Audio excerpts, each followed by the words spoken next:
Are you ready to go from matcha beginner to matcha master? In this 2-hour-long journey, we'll teach you everything you need to know about matcha, from how it's made to the history of matcha and its health benefits. We'll show you how to prepare matcha and taste it like a pro. Even if you know nothing about matcha, by the end of this video, you'll feel like an expert. Let's get started with the absolute basics and talk about what matcha is. Chapter 1. The Matcha Plant. It seems that matcha has taken over the world, from tea ceremonies in Japan to cafes all across the United States. But few people actually know where this magical green powder comes from.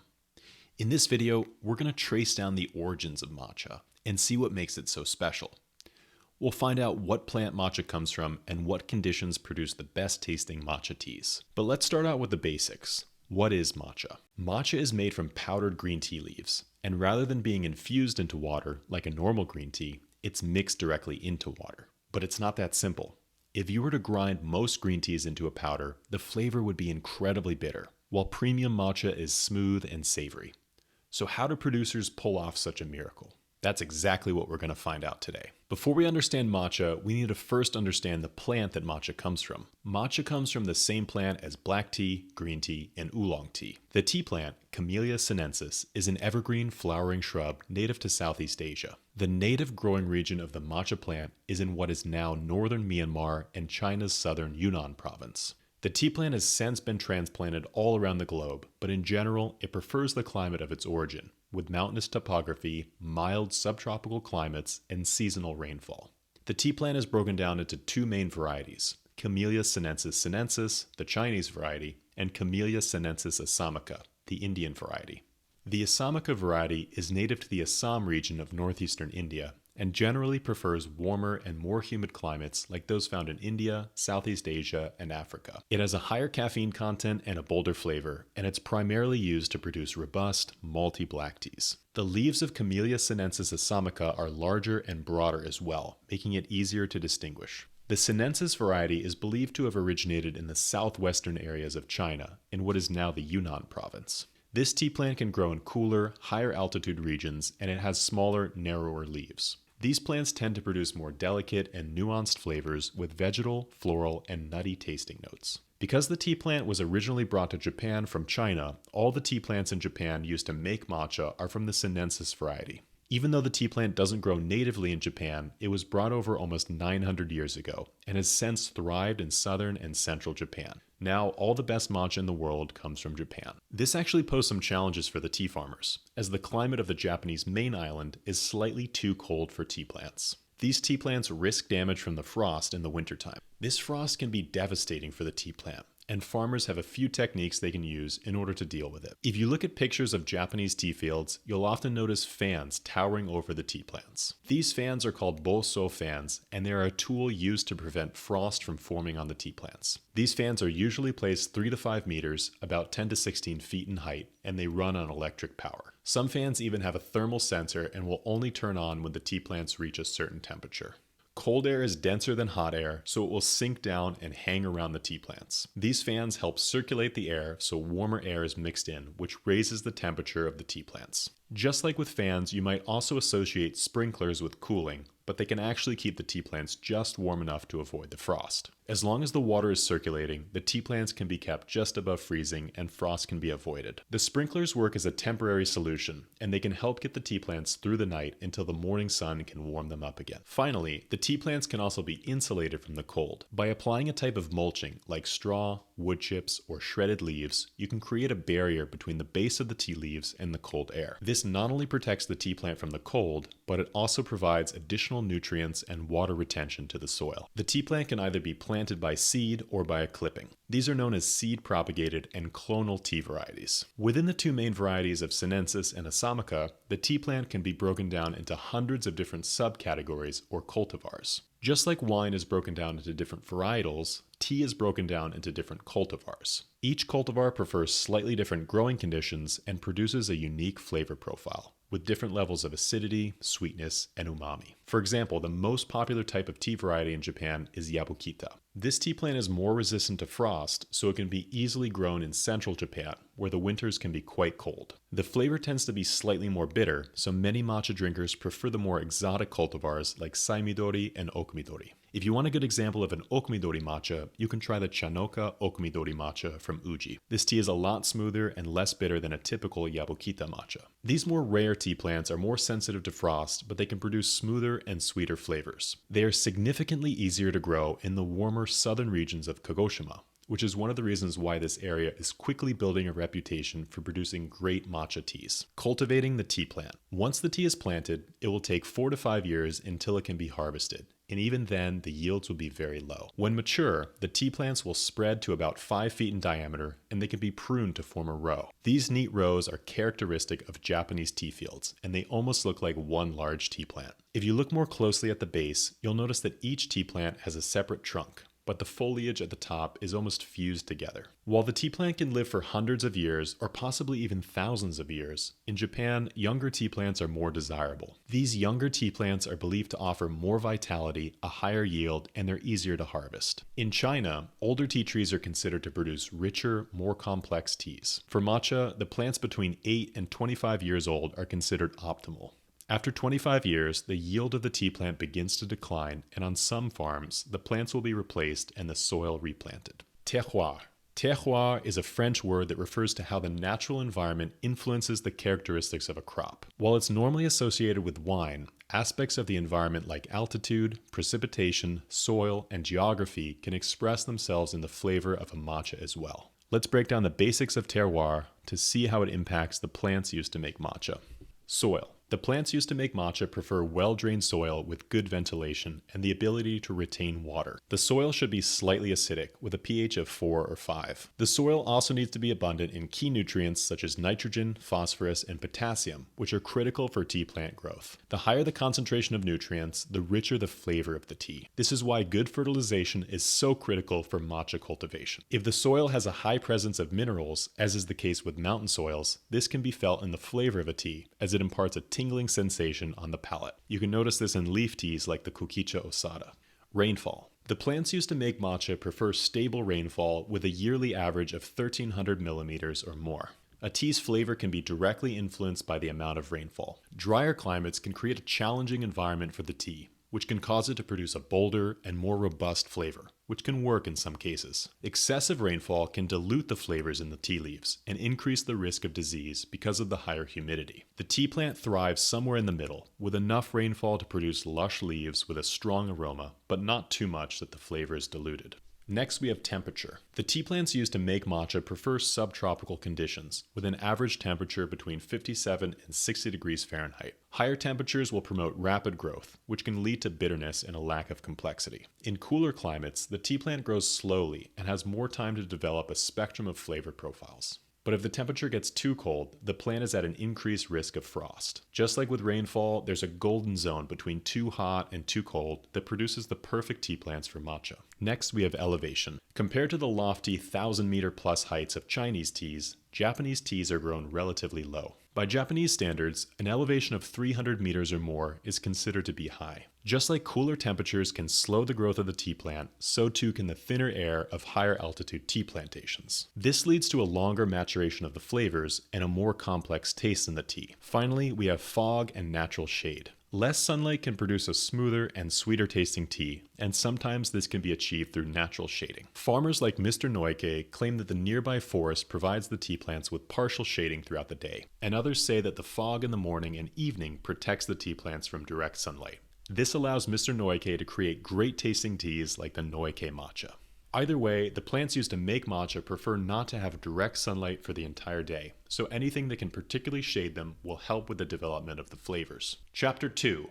The Matcha Harvest. How a matcha is picked can determine everything from the flavor to the color to the health benefits.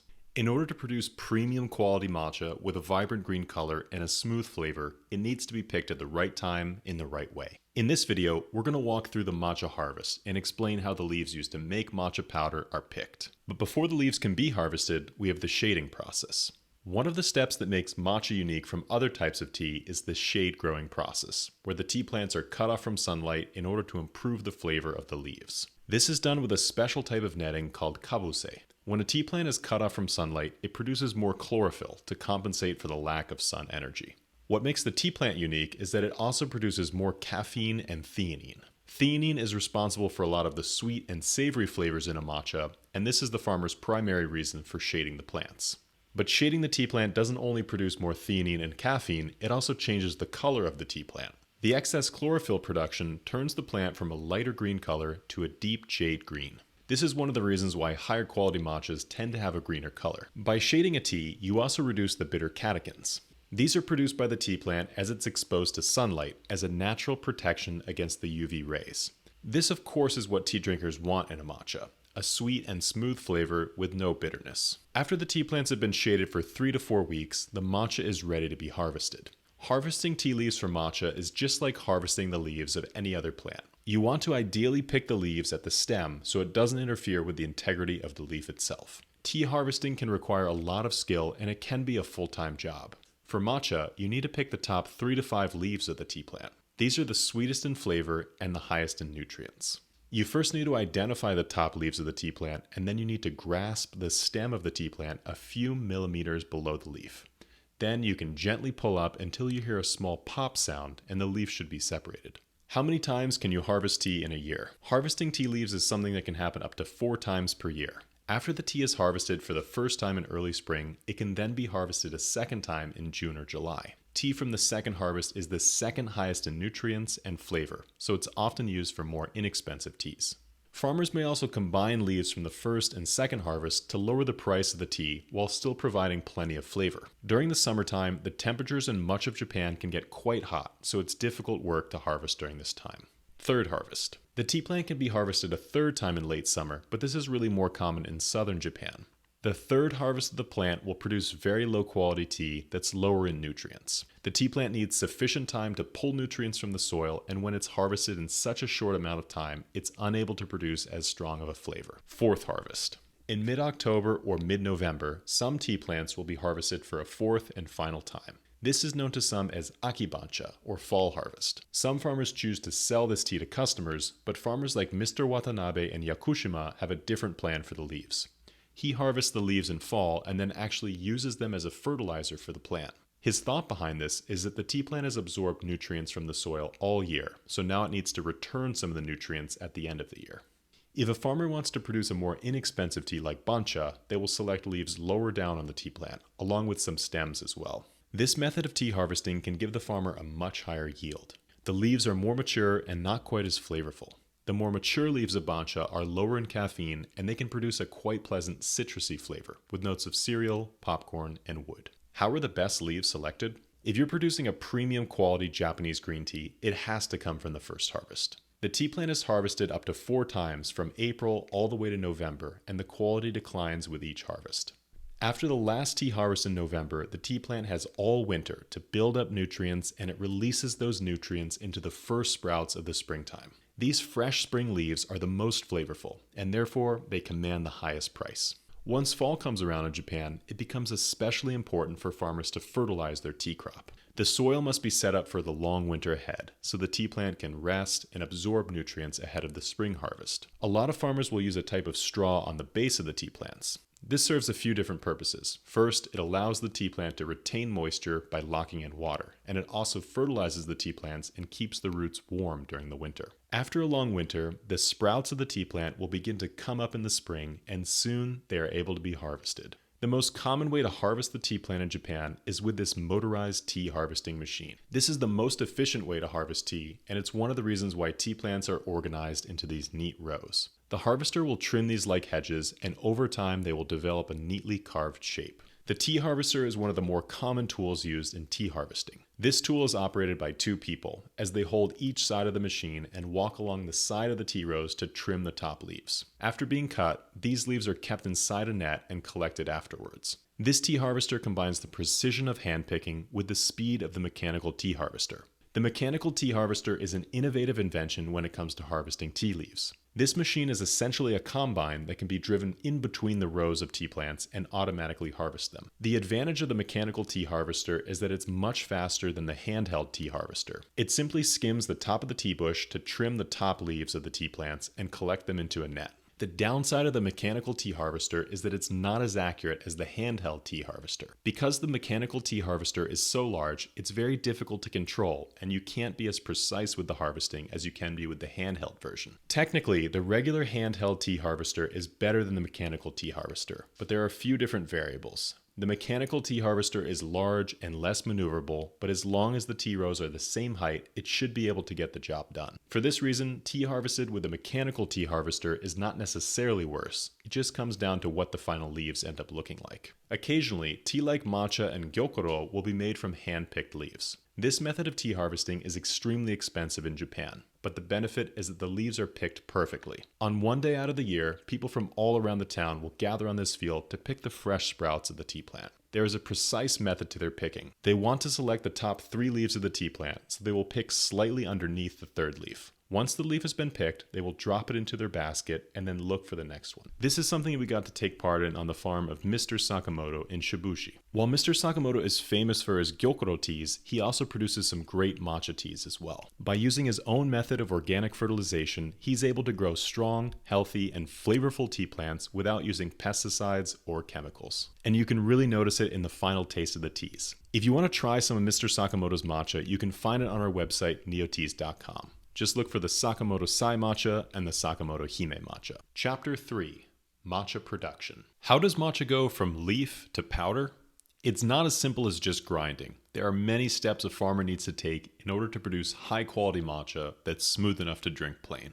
In the last video, we talked about growing and harvesting the tea plant, but in this video, we're going to cover everything from the removal of the stems to the grinding of the matcha powder. So how is matcha produced after it's picked?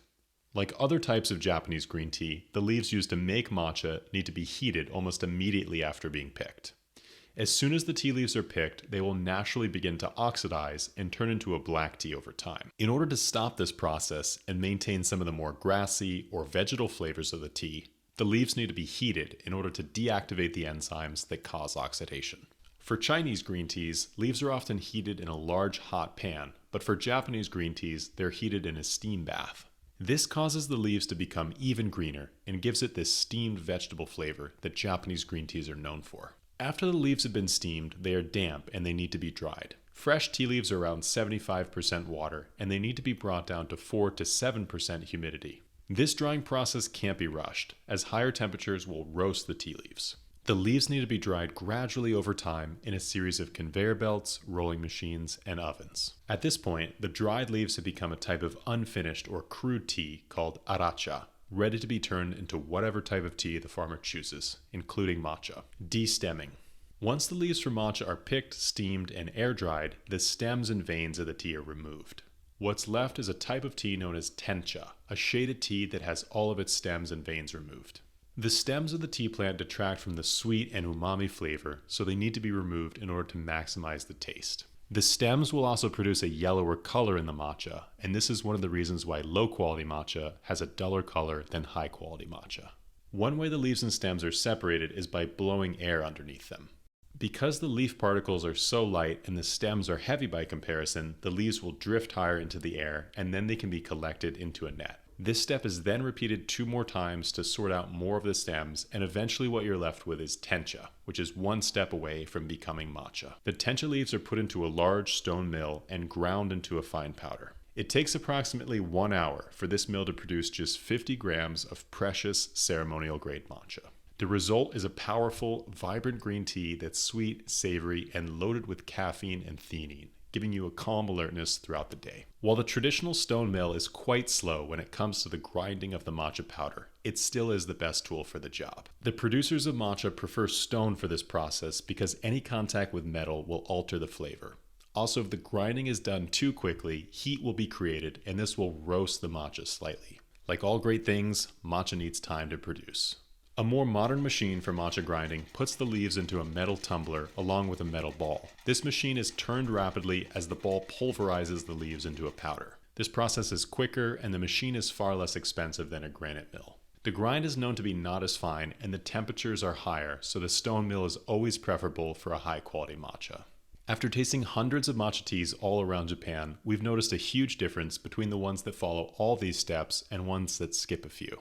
To produce lower quality, cheaper matcha, the producer will skip some of the steps of the production, and you can really see it in the final results. Higher quality matcha will have a finer grind, greener color, smoother flavor, and a richer nutrient profile. Chapter 4. Matcha History. Despite its recent popularity, matcha is older than you might think, with a history going back over 2,000 years. Today's journey through matcha history will take us through tales of monks, samurai, and tea masters as we uncover the secret of Japan's most famous drink. Up until the 1700s, ground tea was the most common form of tea consumption in Japan. It began as a drink for the monks and then gradually spread to every strata of Japanese society, to the aristocracy, followed by the samurai, then the merchants, and then finally to the common people. In this segment, we will observe the journey of matcha, from a medicinal drink drunk by only a few to a beverage enjoyed by the masses. 2nd century BCE, the earliest records of tea consumption in China. The earliest physical records of tea were found as recently as 2016 in the mausoleum of Emperor Jing of Han. This indicates that tea was consumed by the emperors as far back as the 2nd century BCE, with credible written records suggesting it was drunk much earlier. No one knows for sure when tea was first consumed as a stimulant, but in 220 AD, in a medical text, Shi Lun, by Hu Tao, stated, "To drink bitter too constantly makes one think better." This enhanced concentration provided by tea drinking made it very useful to the Chinese monks. 8th century AD, monks bring tea to Japan. Tea was beginning to spread all throughout China, even in the northern provinces. Liu Yu wrote The Classic of Tea in 760 to 762. Which described tea as a type of mania. It was during this time that the first centralized state in Japan was beginning to take form, with Nara as its first permanent capital. This is where the history of tea in Japan really began. The earliest records of tea consumption in Japan date back to the 8th century. It was common for Buddhist monks and diplomats to take trips to China and bring back cultural practices as well as literature and art to share with people in Japan. Tea was one of those practices that made its way from China to Japan. The monks Saicho, the founder of the Tendai sect of Buddhism, and Kukai, the founder of the Shingon sect, were credited as the first to bring tea to Japan from China. The monks were among the first to consume tea in early Japan, and they found that the tea helped them stay calm and alert during long periods of meditation.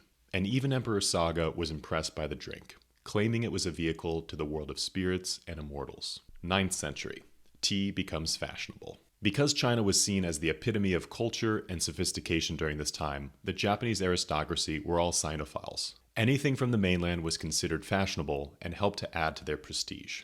At this time, tea was pressed into a dried brick, and pieces could be broken off and ground with a hagen mortar. Even though the tea was ground, it looked very different from the matcha of today. It was grainier, more bitter, and it would have had to have been sweetened or mixed with ginger for it to be palatable. The tea at this time likely looked more like a soup, and it was thought of as more of a medicine rather than a drink. Part of the reason for this was because the tea was so bitter and it tasted more like a healthy tonic or a medicinal brew. Monasteries became centers of tea trade. The monks needed to speak Chinese to read sutras and traveled to China somewhat frequently. The temples also needed a way to make a little extra money, so the tea trade was logical for them to get into. Tea was slowly imported from China to Japan, but nowhere near enough to keep up with the growing demand. 12th century, tea cultivation in Japan. The history of tea in Japan really began to get interesting once tea started being grown on the islands. Although there are records of tea being consumed in Japan as early as the 8th century, the first record of the plant being cultivated in Japan wasn't until 1191, when the monk Eisai brought back tea seeds from China and planted them on the grounds of Kozanji Temple outside of Kyoto in the Togano Mountains. 13th century, the samurai. The history of tea in Japan began to transition from the temples to the rest of the country. In 1211, Eisai wrote the book Kissa Yojiki on the health benefits of tea, and for the first time, people other than monks and emperors began to take notice. In 1214, Eisai introduced tea to the samurai class. The value of tea to the samurai was originally limited to helping cure their hangovers, but later they accepted it once they embraced the principles of Zen Buddhism.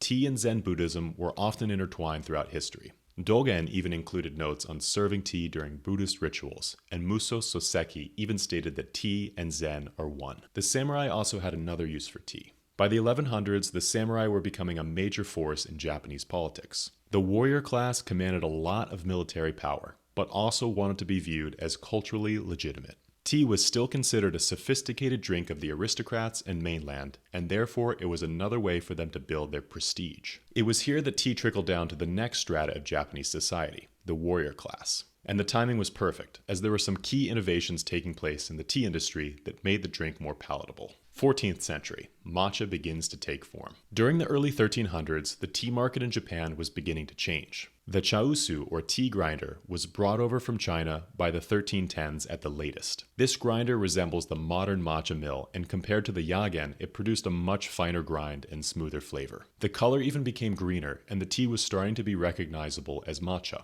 The bamboo tea whisk, or chasen, was also introduced at this time, which made it easier to whisk up the tea. It was during this century that tea started to make the transition from medicine, or meditation aid, to a beverage that people actually wanted to drink. Togano emerged as the first tea brand, or appellation. This region was home to the first known tea plantation at Kozanji Temple, and because the hills provided the tea plants with partial shade, it produced excellent quality tea. This was Japan's first successful domestic tea region, and many only considered the tea to be true tea if it was grown here. Because tea was more palatable, tea parties began to emerge, and people began to develop a palate for fine tea. 15th century. Tea becomes a status symbol. In the 15th century, the tea industry saw its first boom, and plantations were sprouting up all across the country. Between the 700s and 1600, there is a record of 90 tea plantations in Japan, but half started just in the 200 years after 1397. Tea was considered a dietary staple at this time, and during the war, it was even listed in troop rations next to rice. Tea was also beginning to be transported all across the country, and now tea shops were beginning to spring up. Tea had begun to trickle down to the next strata of society, the merchant class, who could now afford to buy a bowl of tea if they wanted to. Despite its mass adoption, tea still did not fall out of favor with the aristocracy. Before the development of the modern tea ceremony, tea was seen as an opportunity for the upper classes to showcase their wealth. They held gatherings in opulent tea houses around Kyoto to showcase their exotic tea and teaware. This can be seen in the story of Shogun Ashikaga Yoshimasa, the primary resident of Ginkakuji, or the Silver Pavilion, outside of Kyoto. It was here that he hosted tea gatherings of the upper classes to showcase his knowledge of tea and his expensive teaware in a gold-plated tea room. This was the original form of the Japanese tea ceremony, but it would need to undergo a radical transformation in order to become what we recognize it as today. 16th century, the rise of uji. It was during this century that uji surpassed Togano as the epicenter of tea cultivation.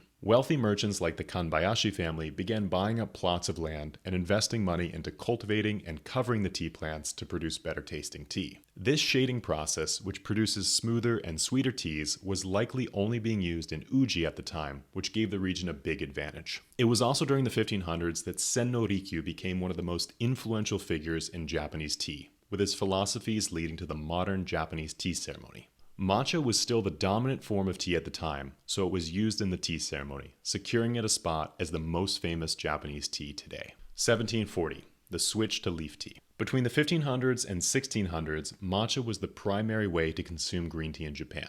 But that all changed with the invention of Nagatani Soen. This tea grower in Uji discovered that rather than grinding the tea leaves into a powder, they could be steamed, rolled, and dried to maintain their flavor for long periods of time. They could then be prepared in a teapot and poured into a cup. This discovery allowed Nagatani Soen to popularize the use of sencha tea, which is now by far the most common type of green tea in Japan.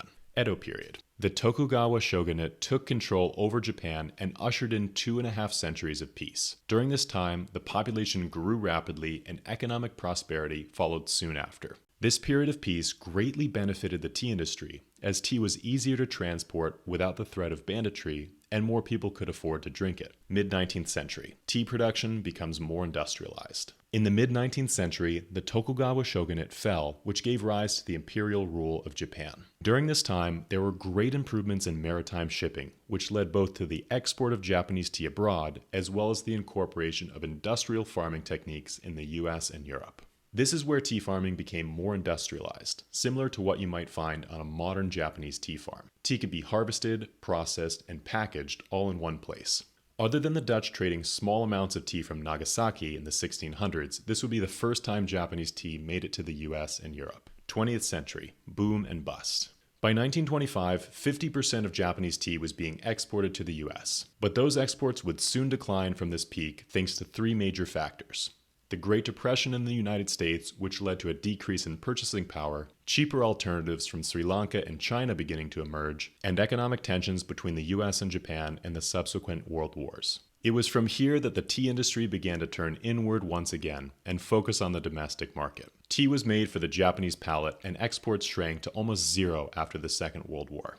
21st century, matcha goes global. Matcha is now getting a revival in the 21st century. While only 6% of Japanese tea is sold abroad, as of 2023, 50% of matcha tea was now being exported outside of Japan. In 2024, news of a matcha shortage began to make headlines. With an ever-increasing demand, farmers cannot keep up. With a shortage of farmers, tea plants, and specialized machinery, it's likely that the matcha shortage will persist for the next few years at least. If you want to learn more about the matcha shortage and the realities facing the tea industry today, you can watch our video where we cover it in greater detail. But don't worry too much about the shortage. After working with talented farmers around Japan for a decade, we have built strong relationships, and we will still be able to provide everyone with great tasting matcha tea. If you want to sample a few different matcha teas at once and see what you like, you can try our matcha samplers at neoteas.com. Chapter 5: The Japanese Tea Ceremony. When you think of Japan, one of the first images that comes to mind may be the Japanese tea ceremony. This sacred tea ritual is really what made matcha as famous as it is today. In the last video, we talked about the history of matcha, but we skipped over the tea ceremony. In this chapter, we're going to cover it in greater detail. Before going through the steps of the tea ceremony, it's first important to talk about the principles that are embodied by its practice. These principles are demonstrated through the ritualistic preparation of matcha tea. The principles are wa, harmony, ke, respect, sei, purity, and jaku, elegance and tranquility. Wa, ke, sei, jaku. First, we have wa, or harmony. The tea ceremony should promote a sense of harmony, both between the host and guest, but also between the guests themselves. Ke, respect. Everyone must be considerate of each other throughout the tea ceremony. Sei, or purity. Purity is displayed in the tea ceremony by the guests washing their hands and mouth before entering the tea room. It's not just about physical purity, but spiritual purity as well. Finally, we have jaku, or tranquility. Once the three principles are embraced, the guests can enjoy tranquility. This is demonstrated by the sense of calmness that is retained throughout the tea ceremony. Keeping these principles in mind, you will start to notice them being reinforced at each step of the tea ceremony. It's important to not only look at each step of the tea ceremony, but also consider the deeper symbolic meaning behind it. In this way, the tea ceremony is considered to be a type of moving meditation. The tea ceremony begins before the guests even enter the tea room. They first walk through a formal garden, which helps to prepare the mind for the tea ceremony, as you transition from the mundane world to the sacred. Guests may then pause at a bench to quiet their mind before being called into the tea room. The garden is meant to evoke a rustic and natural scene with very few colorful flowers. This aesthetic is meant to soothe the mind. Before entering the tea room, guests may wash their hands and mouth at the sukubai. Using the bamboo ladle, guests will take water from the stone fountain and gently wash themselves. This is not only about physical purification, but also spiritual purification. Just as the guests purify their hands, they must also purify their hearts and minds and leave their worldly thoughts behind. When entering the tea room, guests will pass through a nijiri-guchi, another one of Senno Rikyu's inventions. This is a small door, 60 centimeters by 60 centimeters, or 2 feet by 2 feet. This is meant as a way to break down barriers of status, as all guests must take a posture of humility and bow before taking part in the tea ceremony. Emperors must bow, samurai must bow, commoners must bow. Inside the tea room, all guests are equal, regardless of their status outside. The inside of the tea room is modestly yet intentionally decorated. Only a few items are placed to decorate the tea room, and each one serves a specific purpose.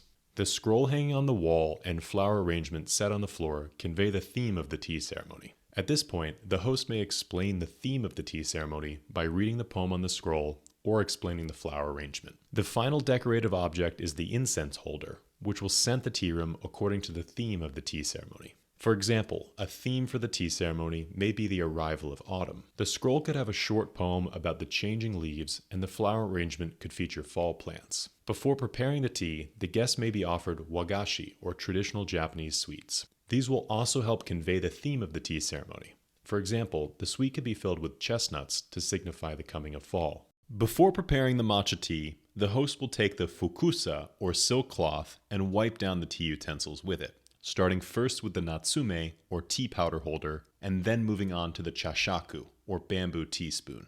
As we mentioned before, this demonstrates the principle of purity, as the host purifies the utensils in front of the guests so they know that they're clean. Next, the host will prepare the matcha bowl and whisk. She pours hot water from the iron pot into the tea bowl to warm it up. Then she will take the tea whisk and gently soak each side of it. This does two things. First, it heats up the tea bowl so that it doesn't cool the matcha down too quickly, and it also makes the bamboo whisk more pliable. The cha sen tea whisk is made out of a single piece of bamboo, with very fine bristles that can break if it's too brittle. That's why she gently moves the whisk through the water first before preparing the tea. The host then discards the water into the kensui, or wastewater bowl. The matcha bowl is then cleaned with a different type of cloth called the cha-kin. Once the bowl has been thoroughly cleaned, it's time to add the matcha. The host adds 2 large scoops of matcha into the bowl. In this case, the host is preparing usucha, a normal matcha, but she may also use more matcha and less water to create a powerful koicha, or thick matcha. Next, water is added to the bowl using the hishaku, or bamboo ladle. Finally, the host begins the whisking of the matcha. The bamboo whisk is specifically designed to mix matcha into the water in the perfect way. The whisk also creates small air bubbles in the tea, giving it a smooth and creamy taste. The host starts by gently scraping off the sides of the bowl, and then moves the whisk in a diagonal movement to create a foamy texture. Once the matcha has been prepared, the host presents the bowl to the guest, with the most decorative side facing them. This is a sign of humility and respect, allowing others to enjoy the most beautiful part of the bowl. Now comes the time for the guest to play a role in the Japanese tea ceremony. While the guest's job may be far easier than the job of the host, there is still some tea ceremony etiquette to be mindful of when drinking the matcha tea. First, you should bow when the tea is presented to you to convey gratitude without speaking. You can then take the bowl of tea and place it on your tatami mat before drinking it.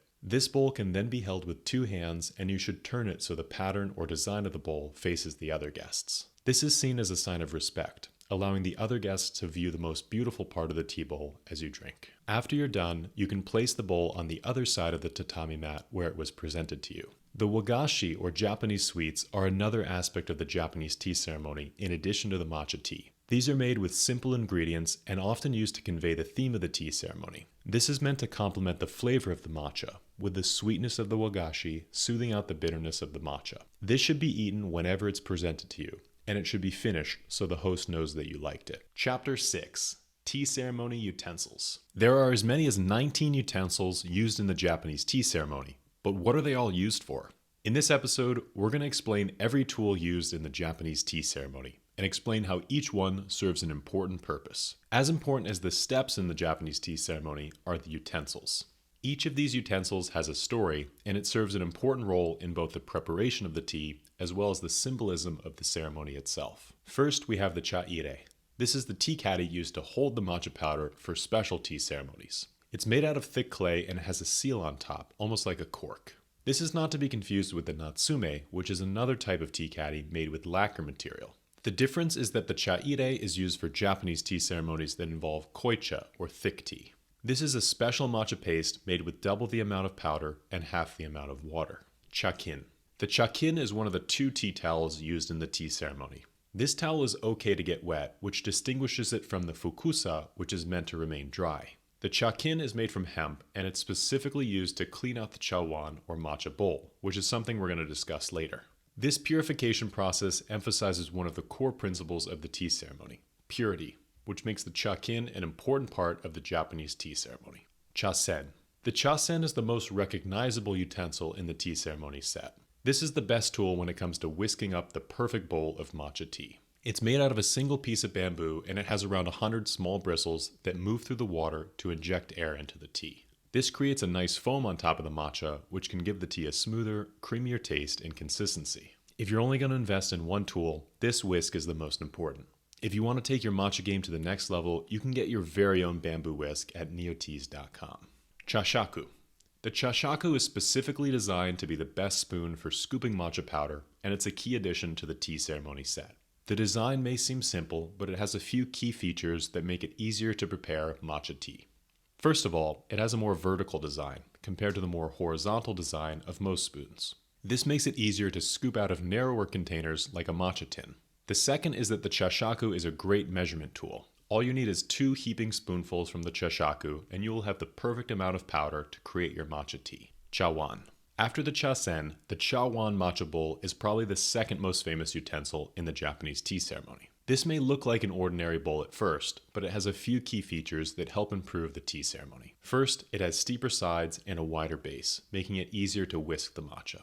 It's also made out of a thick clay, which conveys a sense of importance to the tea, and it also helps to keep the matcha tea warm as long as you preheat it beforehand. Finally, it usually has a beautiful design on the side of it, which is meant to be turned towards the guest to demonstrate one of the core principles of the Japanese tea ceremony: respect. This is demonstrated by the guest allowing others to look at the most beautiful side of the tea bowl as they drink the matcha tea. There are many different styles of cha-wan, and when you build your own customizable matcha set on our website, you can choose from many different designs to match your unique style. Just go to neoteas.com to get your very own. Fukusa. As we mentioned before, the fukusa is the second towel used in the Japanese tea ceremony. Unlike the chakin, this towel is meant to remain dry, and it's used to purify the objects used in the tea ceremony, like the natsume and the chashaku. This cloth is made out of silk, and it's kept around the waist of the tea master and unfolded before the tea ceremony. After the tea master is done using the fukusa, she will fold it back up the same way and place it back on her belt. Furo. This is the portable heater for the iron pot used in the Japanese tea ceremony. This is mostly used in the spring and summer, and it's usually made out of bronze. The furo has a small opening inside of it to let air in and keep the coal inside burning well. This allows it to heat the water for the tea ceremony and be easily transported. Futaoki. The futaoki is a seldom known component of the Japanese tea ceremony set. At the start of the tea ceremony, the futa, or lid of the kettle, is placed on the kama, or iron pot, in order to keep the water warm. Then the hishaku, or bamboo ladle, is positioned on the futaoki until the host scoops out the first cup of water from the iron pot. Next, the tea master will place the kettle lid on the futaoki. Most futaoki are made out of bamboo, with a small nodule in the middle, but it's not uncommon to find one made out of either ceramic or porcelain. Hishaku. The hishaku is another one of the more famous utensils in the tea ceremony. This is the bamboo ladle used to scoop the water from the iron pot into the matcha bowl. The tea master will use approximately half a hishaku full of water in order to prepare the matcha tea. A hishaku can also be used out of temples as part of the purification ritual, but these tend to be larger. Kama. The kama is the iron pot used to heat the water. When you walk into the tea room, you may notice a square carved into the tatami mats. This is where the kama, or iron pot, resides, and it's lined with bronze, heat-proof material that also contains hot coals at the bottom. These hot coals serve as a way to keep the water hot throughout the tea ceremony. Kaishi. The kaishi is the paper napkin used to serve the sweets and can be considered part of the tea ceremony as well. During the tea ceremony, the guest is usually presented with some type of sweet, or wagashi, to enjoy with their tea. This serves two purposes. The first is to offer a special gift to the guest to strengthen their bond with the host. The second is to set the theme of the tea ceremony. Wagashi can be artistically created to convey different ideas or different seasons, so it really helps set the tone of the entire tea ceremony. The kaishi is usually kept by the tea master ready to be used, but it can also be kept by the guest. These paper napkins are very small and easy to tuck away. Kensui. The kensui is the wastewater bowl used in the tea ceremony. This may not seem like an important part of the Japanese tea ceremony, but it does play an important role. After the tea master prepares the tea bowl and tea whisk, she will need to discard the water. Having the kensui around makes it easy to pour this water out without having to leave the tea room and interrupt the flow of the tea ceremony. Kobukusa. The kobukusa is a thicker silk cloth used to present the matcha bowl. This is not used to clean the tea utensils, but rather to protect tea utensils. Compared to the fukusa, the kobukusa is made from much thicker material, and it often contains more decorative patterns. It's placed on the tatami mat, and then the chawan is placed on top of it for the guest. This is used primarily for special tea ceremonies where koicha is drunk. Mizusashi. The mizusashi is another component that you may not notice over the course of a regular tea ceremony. This container is filled with cold water, and it's used to refill the kama, or iron pot, in between tea ceremonies. It's normally made out of clay, and it has a lid on top. This is an important tool when it comes to setting the stage of the tea ceremony, although you may not see it being used during the actual ceremony itself. Natsume. The natsume is another type of tea caddy. As we mentioned before, if koicha, or thick tea, is being prepared during special tea ceremonies, the cha-ire will be used instead. This is usually made out of lacquered or unprocessed wood, and it gets the name because it resembles the jujube fruit, which is called natsume in Japanese. Sensu. The sensu is perhaps the least used utensil in the tea ceremony set. In fact, the sensu isn't really used at all. This folding fan is kept in front of the guest, completely folded up as a polite gesture during the tea ceremony. This is something you'll rarely find still being done, but it can be used. Shifuku. The shifuku is the protective cloth pouch used for the chaire.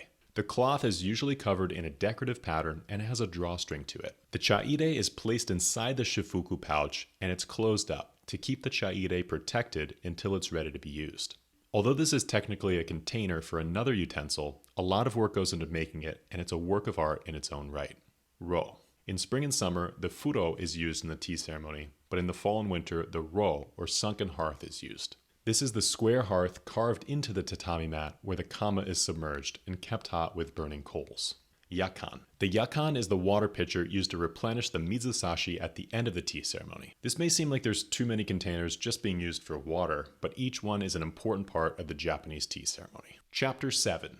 Tea Ceremony Etiquette. During the Japanese tea ceremony, there are a strict set of rules you'll want to follow to make sure that you're respectful of the host.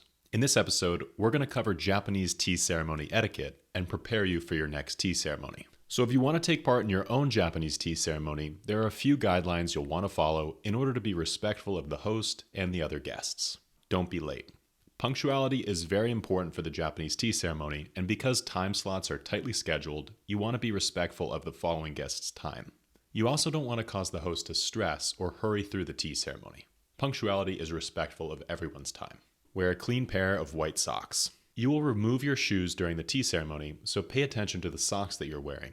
Like the rest of your clothing, you want them to be conservative, comfortable, and not too distracting. Talking as little as possible. Silence is key during the tea ceremony. As a tourist, you won't be expected to do much, but you must at least be quiet and wait for the cues from the host. Use bowing. Bowing is a good way to show respect and deference without breaking the silence. If you're unsure what to do in a particular situation, bowing is a safe bet. Most of the time, objects will be presented to you and you just need to receive them. Embrace silence. The hardest part of the tea ceremony for most guests will be the stillness and silence, but it's very important. Think of this as a practice, just like meditation. In order to get something out of the experience, you will need to lean into it, even though it makes you uncomfortable. Be careful of the tea objects. This should go without saying, but you must handle the tea utensils with the utmost care. The tea bowl should be held with two hands, both to demonstrate respect for the object, but also to ensure it doesn't drop. Do not take pictures.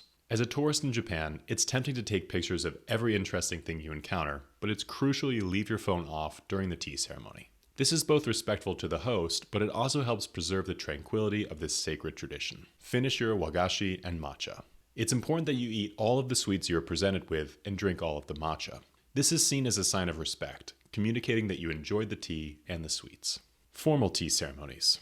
It's also important to mention here that there are many different types of tea ceremonies that can vary based on time, number of people, and style. The basic tea ceremony you will likely take part in will last about 1 hour and include 1 to 5 guests.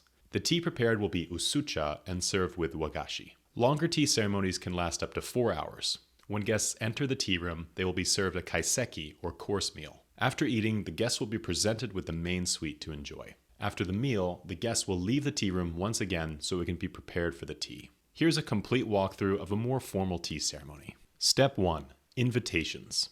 Before a formal tea ceremony can begin, the host must first send out invitations to their guests. This is done several weeks prior to the tea ceremony, and it's very important that the invitations used are aesthetically pleasing.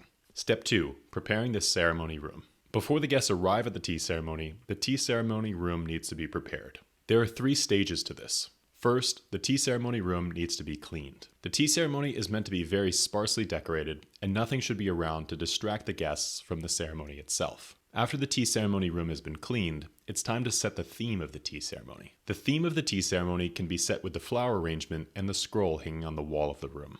This scroll will usually display a quick phrase or poem to set the tone of the ceremony. Finally, some of the tea utensils can be brought out. Not all the tea utensils will be displayed, just the basic things like the kensui, kama, and mitsusashi. The rest of the objects can be brought in later once the guests have arrived. Step 3. Receiving the guests. Guests that have been invited to the tea ceremony will typically wait outside in the garden until they have been formally invited to the tea room by the host. The garden that surrounds the tea ceremony is meant to be an extension of nature itself. This represents one of the core principles of the Japanese tea ceremony, harmony. In this case, harmony with the natural world. After being announced, the guests will remove their shoes and begin to enter the tea room. They will then proceed to wash their hands as a symbol of purifying themselves. They then enter the tea room through the small door. Once the guests are inside the tea room, they will sit down. The host will then acknowledge each guest. It is here that the guests will be served their kaiseki, or course meal. This usually includes traditional Japanese foods like miso, rice, fish, and vegetables. If Japanese tea ceremony sweets, or wagashi, are being served, they will be served to each guest during this time. Both the host and the guest will bow to each other during this exchange. The guests may then be asked to leave the tea room temporarily so it can be prepared for the next course. After sitting in silence in the waiting room, they will be called back in.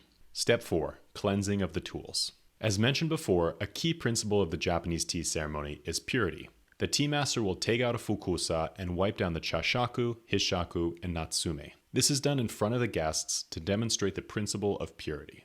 Step 5. Preparing the bowl and whisk. To prepare the thin matcha tea, the host will first scoop hot water out of the kama with the hishaku and pour it into the chawan. This is done to preheat the tea bowl so it's able to keep the matcha tea warm during the tea ceremony. Next, the tea master will soak the chasen, or bamboo matcha whisk, in the water to prepare it, whisking the thin matcha. After the tea ceremony utensils have been preheated, the water is cast aside in the kensui, and then the chawan is cleaned off using the chakin. The bowl is then set down, and the tea master will soon open up the natsume. The tea master will then take out the chashaku and draw 2 scoops of matcha powder out of the natsume and place it into the chawan. Then, a scoop of hot water is drawn out of the kama with the hishaku and poured into the tea bowl. The tea master will then whisk up the matcha with the chasen, or bamboo matcha whisk. She will then withdraw the whisk from the matcha bowl and then turn the bowl so the design side faces the guest. The tea is then presented to the guest. Step 9. Preparing thick matcha tea. Thick tea, or koicha, is prepared during the tea ceremony, but only for special occasions. To make this tea, the tea master will use double the amount of powder and half the amount of water. This makes the tea very flavorful and very thick. Because the tea is so thick and it's passed from guest to guest, each guest will use their kaishi, or paper napkin, to clean off the bowl before passing it to the next guest. This process is meant to foster a sense of intimacy between the guests. Step 10. Cleansing of the tools. After the utensils have been used, they are cleaned up by the host. This is, of course, once again to demonstrate the concept of purity. At this point, the host and the guests can take the opportunity to observe the craftsmanship of the tea utensils. Step 11. Guests depart. After all the steps have been followed, all the guests are now allowed to depart the tea room. The host will bow to each guest individually as they leave. The formal tea ceremony can take up to 4 hours, as a meal is typically served during it.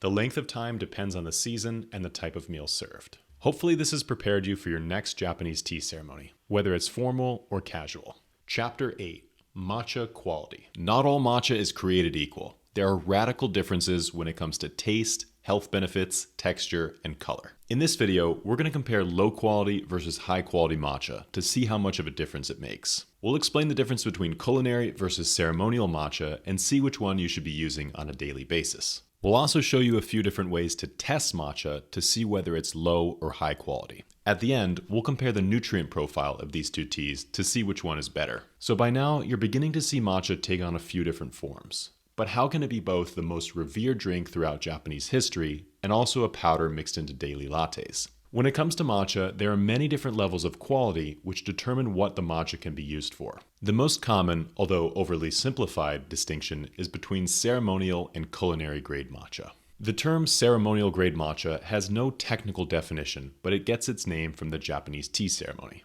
It generally refers to a matcha that's good enough to drink plain, just as it's drunk in the tea ceremony. Ideally, this matcha is made by following all the production steps. The tea plants are shade-grown to boost their sweetness, the leaves are carefully selected during the first harvest, and the leaves have their stems removed before being stone ground into a fine powder. Lower quality matcha can be made by skipping some or all of these steps.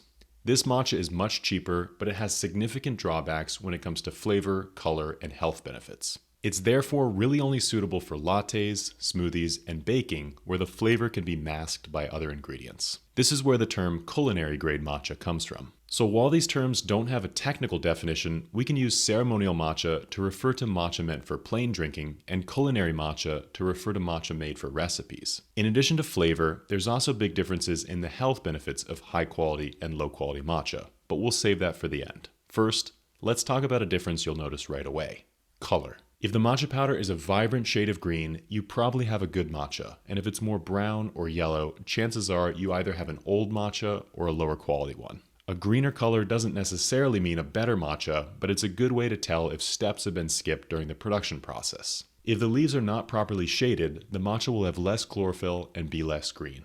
If older leaves are used, the matcha will be duller in color, and if the yellowish stems are not removed from the leaves before grinding, it will also make the color more yellow. Of course, the color isn't a perfect indication, as there is variability even within premium matchas, with some cultivars being darker green and others being lighter green.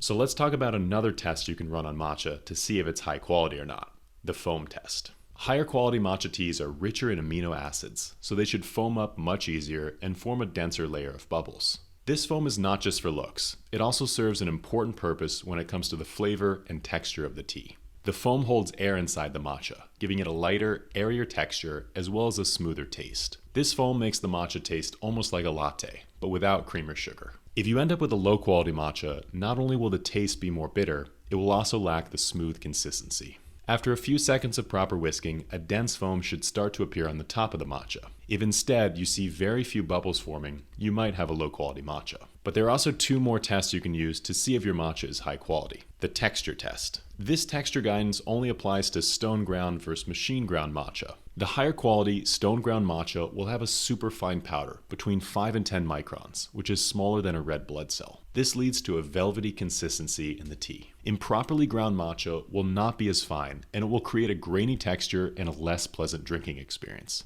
Instead of a luscious liquid, the larger grains will sink to the bottom of the bowl, leading to an uneven consistency. Our final test is the flavor test. A premium, ceremonial grade matcha should be smooth without much bitterness. There should be a complexity in the flavor, and rather than going in one direction, the tea should create many flavor impressions simultaneously. You don't know for sure whether or not you have a good matcha until you taste it, although you can often speculate. If you want to really test the matcha, you can prepare it as a koicha, using double the amount of powder and half the amount of water. This amplifies the flavor of the tea, and if there's any bitterness at all, you'll be able to notice it. Finally, there's a difference in the nutrient profile between low quality and high quality matcha. Because they are made from different leaves, the health benefits will be completely different. While both matchas are very healthy, ceremonial matcha contains higher concentrations of nutrients: theanine, chlorophyll, caffeine, and antioxidants. This is due to the fact that the younger leaves are used and the matcha is made from the first harvest. The tea plant absorbs nutrients from the soil all winter long and releases those nutrients into the fresh sprouts during the springtime, and these are the leaves used to make premium matcha teas.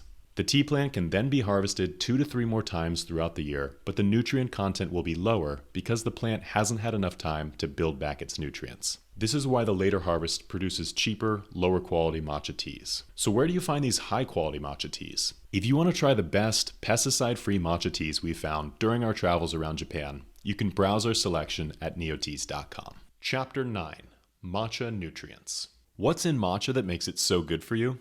In this episode, we're going to find out. We're going to break down the chemical compounds within the leaves used to make matcha and the health benefits they may be able to provide. These compounds not only affect the health benefits of the tea, but also the flavor as well. We're also going to take a look at the caffeine content of matcha and why you may want to switch out your morning coffee for a matcha in order to get a clean energy boost without the side effects. So when it comes to matcha, the important thing to keep in mind is that you're drinking the entire leaf rather than just an extraction. This means that you get more antioxidants, amino acids, and vitamins per sip of this tea than with any other.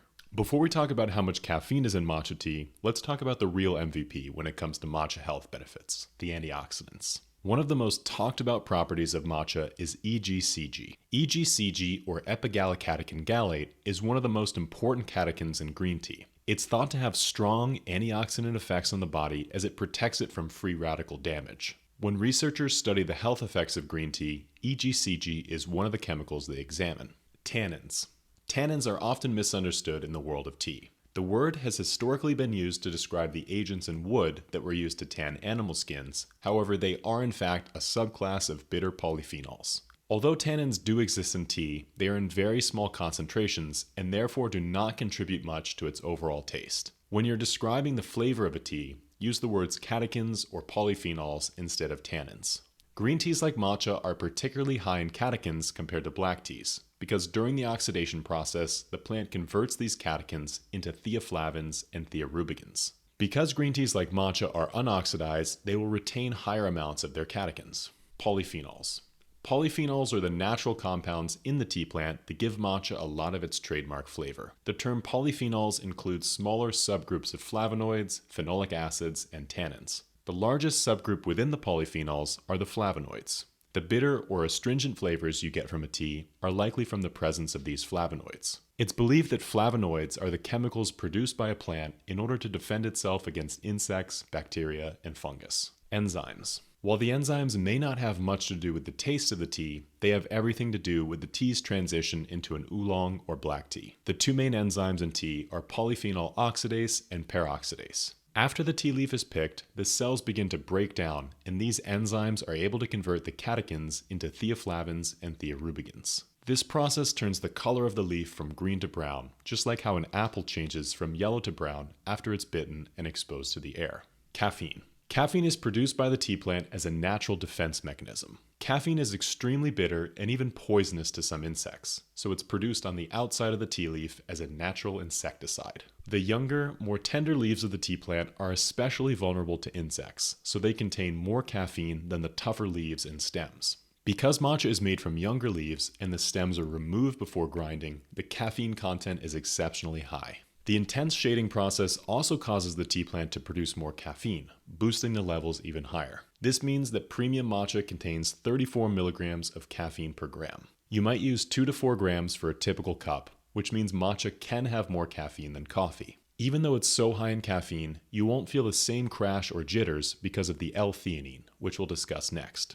Amino acids. When it comes to the flavor of a green tea, one of the most important parts of the chemical composition comes down to the amino acid profile. The most common amino acid in tea by far is L-theanine. This is actually a very rare amino acid in the plant kingdom as a whole. It was discovered in green tea as recently as 1949, and to this date has only been identified in 3 varieties of plant and fungus: camellias, Ilex guiusa, and a species of bolete mushroom native to North America and Europe. L-theanine is thought to be responsible for the reported calm alert feeling that tea is famous for. It's thought to increase alpha brainwave activity, leading to a greater sense of relaxation and a way to decrease mental and physical stress.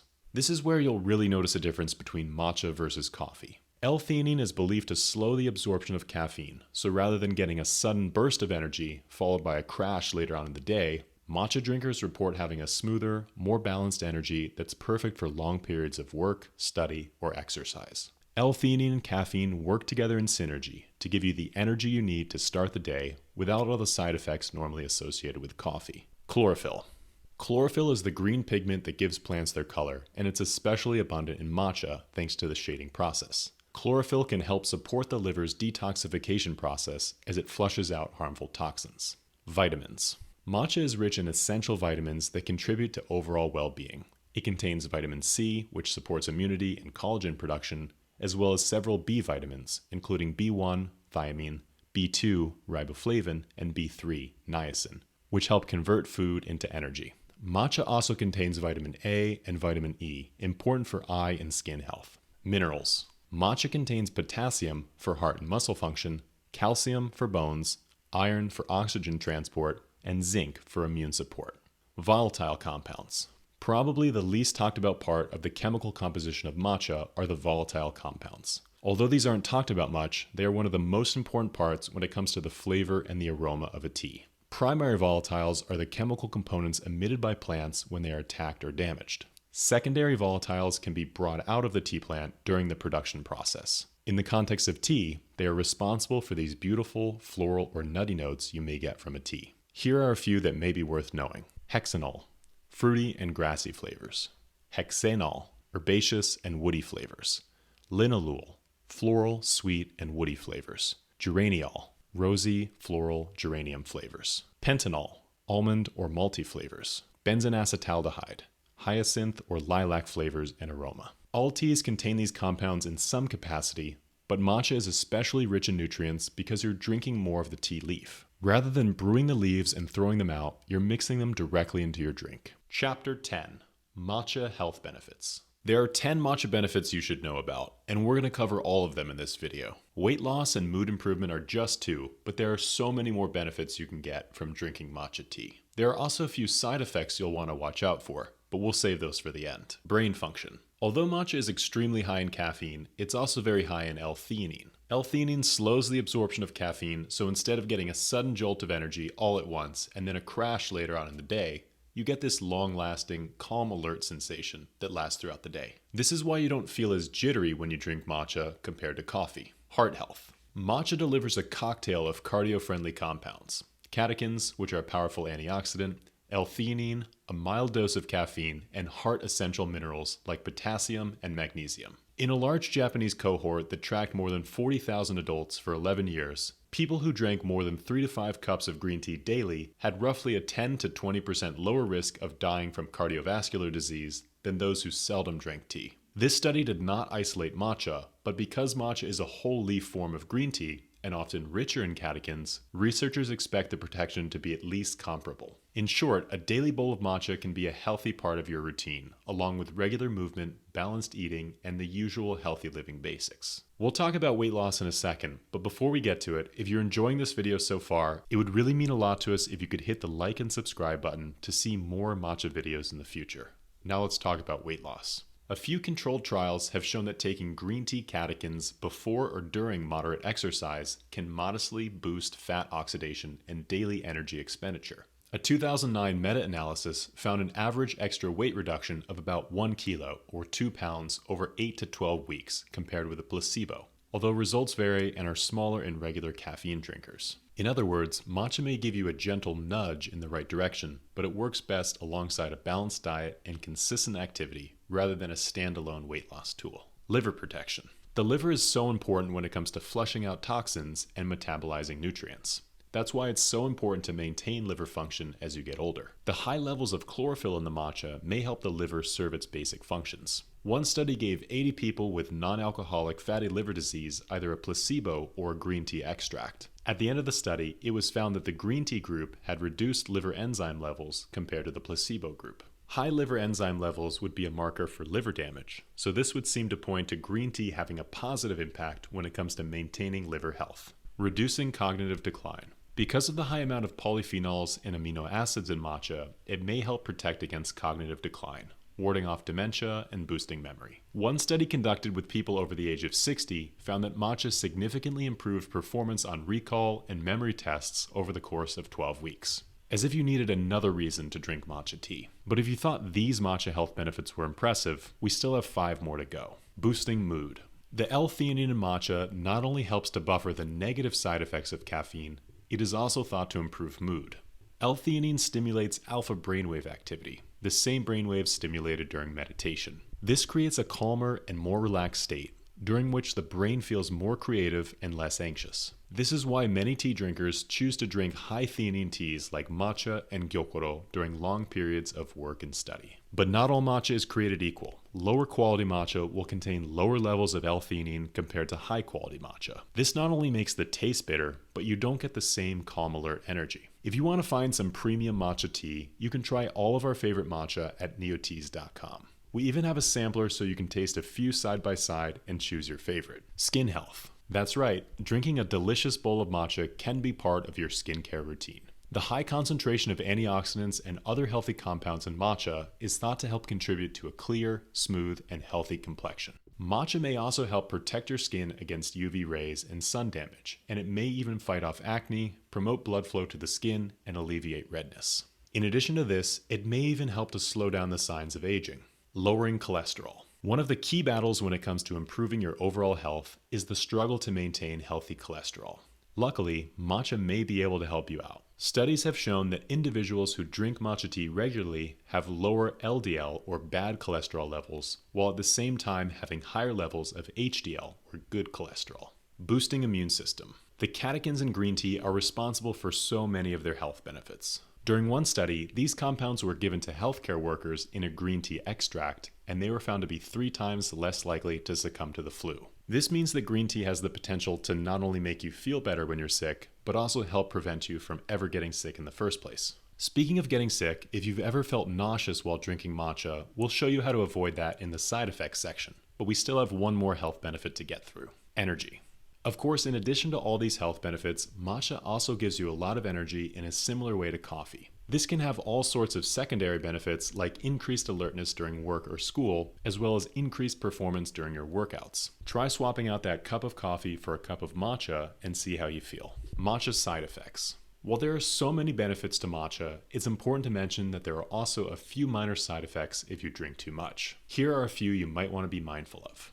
Interaction with medications. Matcha and green tea may interact with certain medications, affecting their absorption or efficacy. For example, green tea may decrease the absorption of statins like Lipitor, and it may enhance the effects of blood thinners. If you're on either of these types of medications, it doesn't hurt to ask your doctor if you're able to drink green tea with them. Caffeine-related side effects. Matcha contains high levels of caffeine, which can lead to a heightened nervousness and jitteriness in some individuals, particularly those who are sensitive to caffeine. Drinking matcha close to bedtime may interfere with your sleep patterns due to the stimulating effects of caffeine. It's important to be mindful of when you drink your matcha and avoid it later on in the day. Gastrointestinal side effects. Some people may experience stomach discomfort, nausea, or even mild pain after drinking large amounts of matcha. This is because matcha is mildly acidic, less acidic than black tea, coffee, or red wine, but still slightly acidic. This might irritate the stomach lining in some cases, which can lead to nausea. To avoid these symptoms, it's best to make sure that you don't drink matcha on an empty stomach.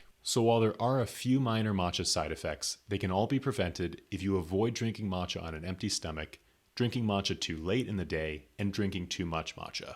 If you're responsible with your matcha consumption, you will be able to take advantage of all the great benefits of matcha without the side effects. Chapter 11. The Matcha Whisk. Even though this bamboo matcha whisk is hundreds of years old, it's still the best tool for preparing matcha. In this episode, we're going to teach you everything you've ever wanted to know about the matcha whisk. In the end, we'll also show you how to use the matcha whisk to create beautiful, foamy bowls of matcha tea at home. We'll also help you clean and maintain the shape of your whisk so it looks brand new for many months. So the matcha whisk has been used in the Japanese tea ceremony for hundreds of years, but matcha connoisseurs will still claim that it's better than any modern whisk. This whisk is made out of a single piece of bamboo, and the 80 to 120 small bristles are individually carved in careful detail. If you look at the handle of the matcha whisk, you can see the resemblance with a stalk of bamboo. As you go up the length of the whisk, you will see how the bamboo is split and divided many times over. Even though the matcha bamboo whisk seems to be old-fashioned, nothing does a better job at whisking matcha.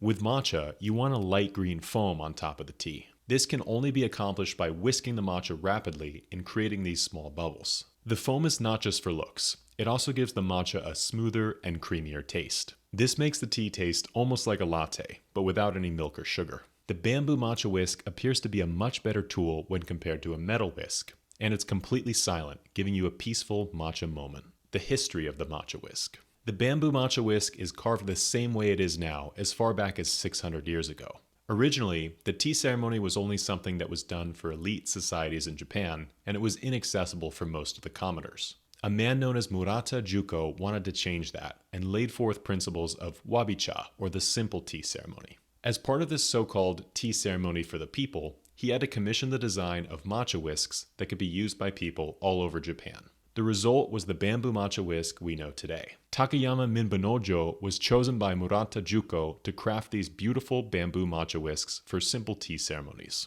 These whisks were so well crafted that in addition to being used for the tea ceremony, they were also gifted to the emperor, who was impressed by their quality. The emperor at the time named the utensils takaho, and this became the gold standard for the matcha whisk in Japan. This bamboo chasen became known as the Takayama chasen because of the area it was produced in.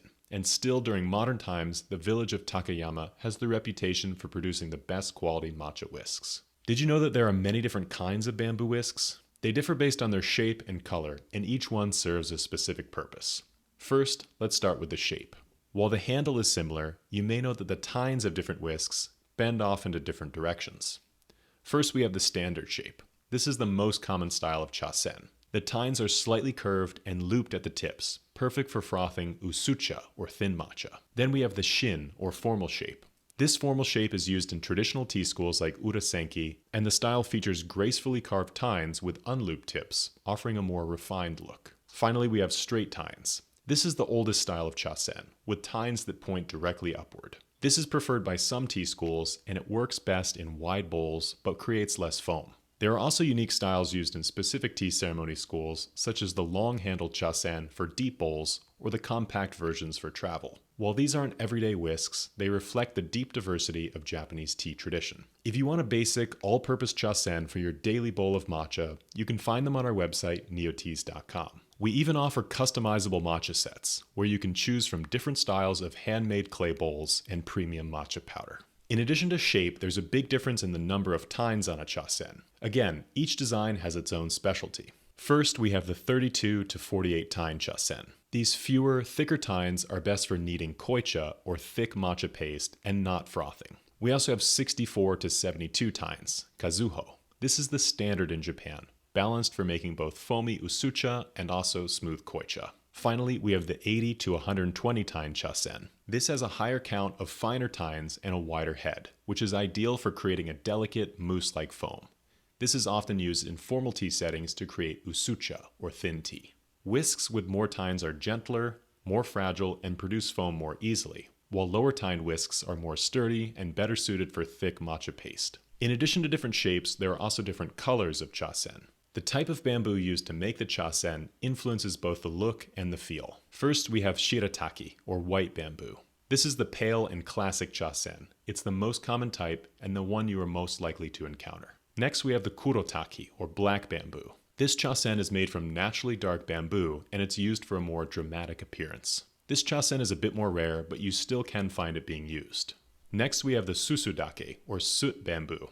This chasen is rare and highly prized. The deep brown bamboo used to make this chasen comes from old Japanese homes where it's been aged for decades above the hearth. Each piece is unique, and whisks made from it are considered collector's items. So now that you've gotten some background on the matcha whisk, let's talk about how to use it. We'll show you the proper whisking technique, but also how to take care of your matcha whisk so it doesn't break. First, let's prepare the matcha whisk, just like they do in the tea ceremony. Just fill up a cup or a bowl of warm water and put your matcha whisk inside of it. Let the whisk sit inside the water for about 1 minute. When you use the bamboo whisk for matcha, you need to soak it to make it more flexible. The small bristles on the bamboo matcha whisk are really fragile, particularly when dry.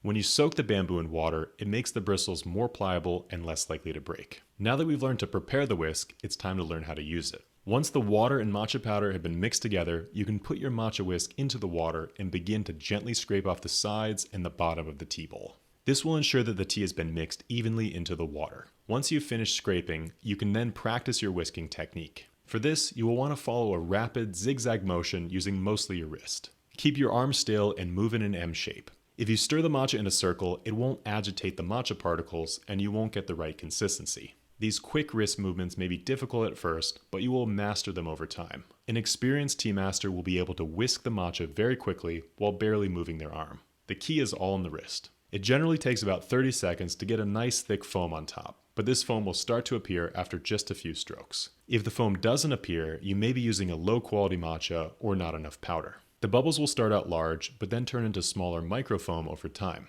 This is how you know the matcha is done. After you're done whisking the matcha, it's important to clean it off before you put it back in the whisk holder so it doesn't grow mold or mildew. All you have to do is rinse the whisk in water, but occasionally you may want to use a toothbrush to clean off some of the staining in between the bristles. When your whisk has been rinsed off, you are ready to continue to the next step. After using the matcha whisk, it will pretty much dry on its own. It just needs to be under the right circumstances. Make sure it has some breathing room, i.e. not in a container or zipped bag, and keep it in a drier place. You can blot it off with a dry cloth or paper towel after rinsing, but just don't apply too much pressure on the bristles. After the whisk is dry, you can place it on the matcha whisk holder so it maintains its shape over time. Naturally, the bristles will begin to collapse inwards, which will make it harder to whisk. This is why the whisk holder, or naoshi, is so important. If you don't have a matcha whisk holder, make sure you put the matcha whisk upside down with the bristles in the air. This is the best way for it to dry and maintain its shape if you don't have a whisk holder. Chapter 12. The Matcha Bowl. The Matcha Bowl is the focal point of the Japanese tea ceremony. But how much do you actually know about it? In this episode, we're going to teach you everything about the matcha bowl. We'll show you how it's carefully designed to be the perfect tool for preparing matcha and different styles of chawan that exist, inspired by Chinese, Korean, and Japanese artisans. Although it's very simplistically designed, the chawan matcha bowl has a few great features that make matcha preparation easier and more enjoyable. Matcha bowls are usually made out of clay, but it's not uncommon to see a ceramic matcha bowl as well. These Japanese matcha bowls are made out of thick material, which means that they're really good at absorbing heat. If the matcha bowl is cool, it will quickly make your matcha cold and less enjoyable to drink. Instead, you can pour some hot water into the matcha bowl until it's about halfway filled and leave it for about a minute. This will allow the heavy matcha bowl to absorb the heat, and it should even be warm to the touch on the outside. Benefits of matcha bowls.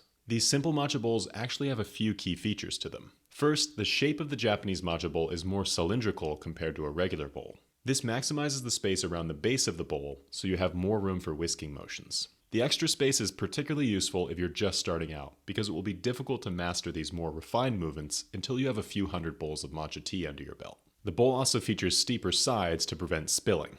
Finally, the bowls tend to feature a pattern on one side. This pattern serves an important role during the tea ceremony. The guest is expected to turn the matcha bowl towards the other guests so they can look at the most beautiful side of the bowl as the guest drinks. This conveys respect, which is one of the core principles of the tea ceremony. The bowls are typically handmade using high-quality clay. The most famous regions for this clay are Mashiko, Mino, Tokoname, and Shigaraki. The heavy clay used to make the matcha bowls conveys a sense of importance. It forces you to use two hands and really focus on the tea drinking experience. Now that we've explained the basic structure of the tea bowls, let's talk about the different styles. First, we have Chinese-inspired bowls. When tea first arrived in Japan, so too did Chinese tea bowls, known as karamano or tong objects. These were highly prized and imitated by Japanese potters. Tenmoku is the most iconic style, deep and conical, with a small foot. These bowls are famous for their mesmerizing dark glazes. Though originally from China's Song dynasty, the Tenmoku style became central to formal Japanese tea ceremonies. Another admired style is celadon, smooth bowls with pale blue-green glaze, known for their serene beauty. Blue and white Sometsuki porcelain also came from China, but was less common for matcha use due to its refined look, which clashed with Japan's growing preference for earthy simplicity. Korean-influenced bowls. Japanese tea aesthetics began to take a major turn during the 15th and 16th centuries with the adoption of Korean peasant bowls. These rougher, more organic pieces, often not originally made for tea, resonated with the Japanese ideal of wabi-sabi, or seeing the beauty in imperfection. The most celebrated is the Aido chawan, thick and slightly uneven, with a tall foot and soft beige glaze. These were originally everyday rice bowls in Korea, but they became symbols of rustic elegance in Japan. Japanese-made bowls. By the late 1500s, Japanese artisans began creating their own chawan. These reflected the values of the tea ceremony: subtlety, imperfection, and individuality. The key styles include raku, shino, which was Japan's first white glaze, oribe, hagi, and karatsu. You may notice that these chawan come in different shapes as well. Some of the most common shapes are tsutsugata, which is cylinder, han tsutsugata, which is half cylinder, wan nari, which is rounded like a wooden bowl, and kutsugata, which is intentionally distorted, lopsided shapes which are loved for their individuality. What's your favorite matcha bowl so far? If you go to neoteas.com, you can actually build your own customizable matcha set, with many different options for chawan. These matcha bowls differ based on shape, color, and glaze style. Go ahead and choose the one that fits your own unique style best. Now let's talk about glazing effects. Every chawan tells a story, not only through its shape, but also through its colors, textures, and surface patterns. These effects are created using a variety of materials and traditional techniques, some precise, others spontaneous. Here's a quick overview of how they come to life. Glaze effects. The glaze is the glossy coating on the bowl's surface that brings color and texture. Here are some common effects. Yuteki, oil spot. Yohen, celestial or iridescent. Hiro, fire marks. Koge, scorch marks. Shino, orange skin. Then we have slip decoration. Slip is a liquid clay applied before glazing to create a unique finish. Different methods include hakime, kohiki, mishima. Finally, we have natural variation. Some of the most beautiful effects aren't painted or planned. They come from nature and the kiln itself. When we were traveling around Yakushima Island meeting with tea farmers, we also met with a famous Japanese potter who lived out in the woods. He would often go to the beach to collect coral to use as a natural glaze. This just gives you an idea of how many tools a potter has at his disposal. The first effect we have is crazing. Find cracks that appear in the glaze as the piece cools. These grow more beautiful as the piece is used and tea darkens the lines. Color variation. Changes in kiln atmosphere or clay composition can result in gradients of color, giving each bowl a unique finish. Spots and blushing. Sometimes minerals in the clay or glaze react unpredictably to heat, forming natural patterns like pink spots or plum blossom textures. Being mindful of the material itself and the crafting of the chawan can help you tune out the external noise and focus on being present. This is critical during both the Japanese tea ceremony as well as your own matcha ceremonies you create at home. Chapter 13. The Matcha Spoon. So what is a chashaku? The chashaku is a bamboo spoon designed to scoop matcha powder during the Japanese tea ceremony. Although the origins of this bamboo chashaku date back to the tea ceremony, the chashaku is now used by matcha lovers all around the world. Although it has a simple design, there are a few features that make it the perfect tool for scooping matcha, which we'll discuss next. The name simply translates to tea scoop, with cha meaning tea and shaku meaning scoop. The other two important tea utensils in the tea ceremony are the cha sen, tea whisk, and cha wan, or tea bowl.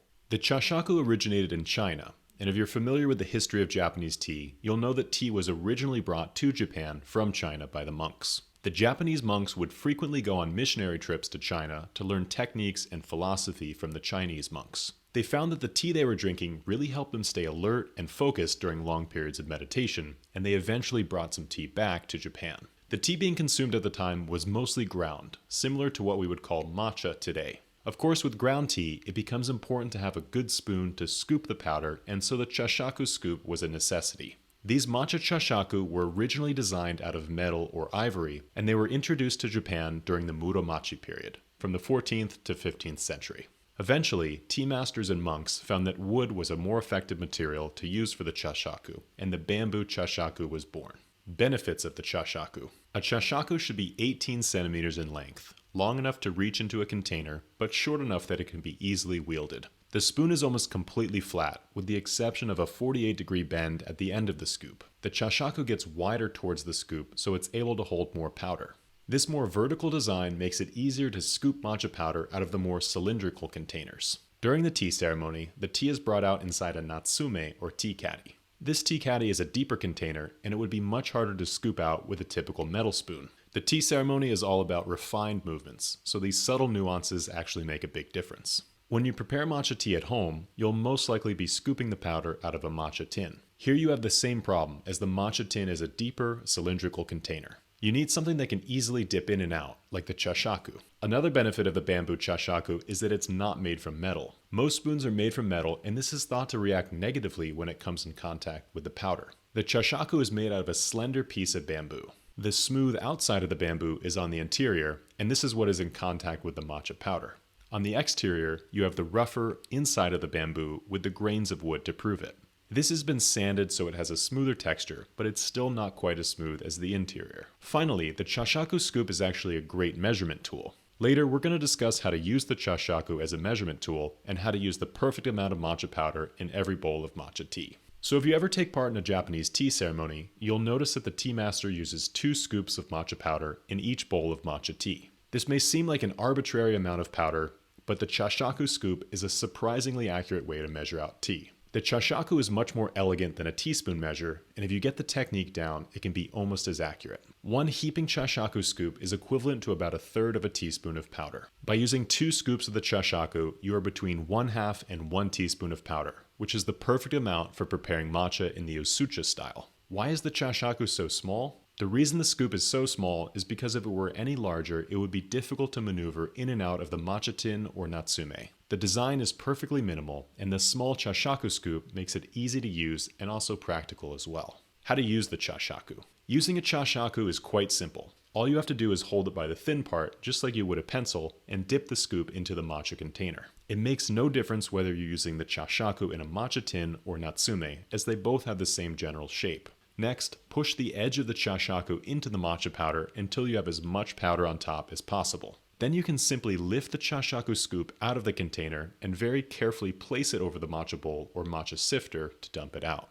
The hardest part about using a chashaku is keeping the powder from falling off. It's very easy to scoop, but once you have a lot of matcha powder piled on top of the chashaku, even the slightest mistake can cause it all to come falling off. It may take you a lot of practice until your hands are steady enough to scoop the powder without dropping any. How to clean the chashaku. During the Japanese tea ceremony, the tea master will clean off the bamboo scoop with a fukusa. This is the towel that's kept completely dry, and it's meant to purify the chashaku not only physically, but symbolically as well. Purity is one of the 4 core principles of the Japanese tea ceremony, and one of the ways it's demonstrated is through the purification of the chashaku. You can do this as well at home to clean your chashaku. The most important thing is to not get your chashaku wet. Because it's made out of bamboo, the water will really soak into the chashaku and cause some problems over time. As long as you're only using it for matcha powder, it should really never get that dirty. Just simply wipe it off with a dry towel or tissue from time to time, and you should be able to keep it nice and clean. Of course, you're always going to have a little bit of a green tint to the chashaku, but this just means that it's well loved. Just like with the chasen or matcha whisk, the chashaku is made out of a single piece of bamboo. A single strip is taken off of the bamboo and it's slowly shaped and carved to have a bend towards the bottom for the scoop. If you briefly look at the chashaku, you can tell that it still resembles a stalk of bamboo. The notch in the middle has become a key design feature called arigoshi, or ant's back hump. This was introduced by Sen no Rikyu in the 16th century and is now the standard across the chashaku. Many Japanese tea masters choose to carve their own chashaku to bring them a deeper level of connection to their teaware. The face of the chashaku is smooth and sleek, whereas the back of the chashaku is slightly more rough, like partially finished wood. The chashaku has an aroma of young bamboo, which can enhance the matcha making experience. Chapter 14. How to prepare matcha. If you want to learn how to make the perfect bowl of matcha tea, you've come to the right place. In this episode, we're going to walk you through how to make matcha just like a tea master. We'll show you the right temperature to use, the perfect powder to water ratio, whisking technique, and how to avoid clumps. So if you want to create your own Japanese tea ceremony at home, you'll want to drink the matcha plain, mixed only with water. This may be an acquired taste for some, but it's the healthiest and most rewarding way to drink matcha tea. Not only are you able to take full advantage of the health benefits of matcha, but you'll also be able to pick up on the distinct taste notes of each matcha variety. This matcha bowl is how the true matcha lovers enjoy their tea. To make it, we'll follow a very simple set of instructions. This may seem intimidating, but after practicing it a few times, you should be able to have a foamy bowl of matcha tea in less than 2 minutes. Just remember the basics: 1 teaspoon of matcha powder, 1/3 cup of water at a temperature of 140 to 175 degrees Fahrenheit, or 60 to 80 degrees Celsius. If you want to take your matcha to the next level, here's the complete process you can follow. 1. Soaking the whisk. Before you make a bowl of matcha, you'll want to soak the tea whisk. This chasen is made out of a single piece of bamboo, and the fine bristles can be extremely fragile, especially when they're dry. You can prepare this just by soaking it in warm water or also by moving it around in the water slowly. This will make the bristles more pliable and less likely to break. 2. Preheating the chawan. When you're making a bowl of matcha, you want to preheat the tea bowl by pouring in some warm water. A cold tea bowl, particularly a heavier clay tea bowl like this chawan, will cool off the tea very quickly, so you'll actually want to start with a warm bowl so the tea inside can stay warmer for longer.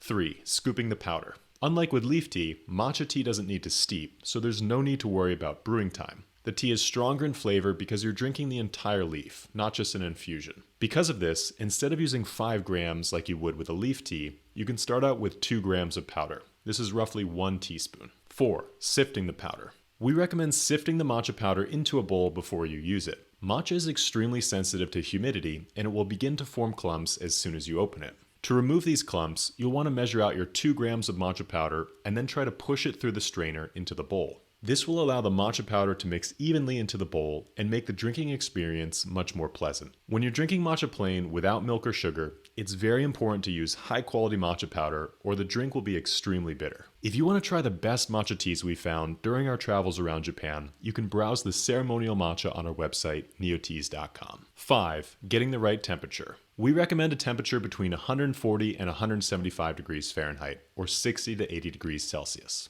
If the tea is too hot, it can show a little bit more astringency, and if it's too cold, it actually won't mix as well into the water, and the flavor will be more watery. If you keep the water temperature in this range, you should be able to make a nice tasting matcha with a beautiful foam. 6. Adding in the water. You should use 80 milliliters of water for a bowl of matcha. One tip we like to recommend is not adding all the water in at once. Start with 1 tablespoon and mix the matcha powder into a paste.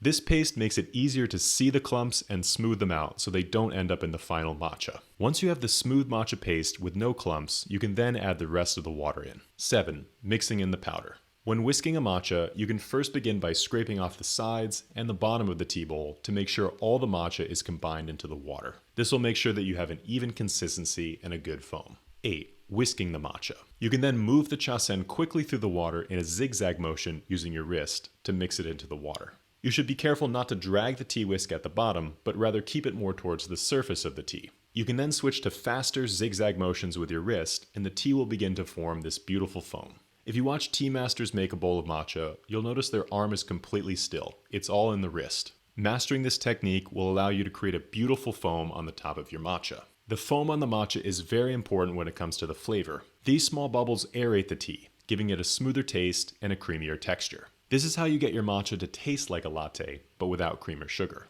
9. Drinking the matcha. Once you're done preparing your matcha, you can just drink it out of the bowl. During the tea ceremony, you either drink the matcha out of your own chawan or you share it with a guest. Chapter 15. Matcha lattes. Matcha lattes are the hottest drink of the year, but you don't need to drive to a cafe to get them. You can make delicious matcha lattes at home using a few basic ingredients, and in this video, we're going to show you how.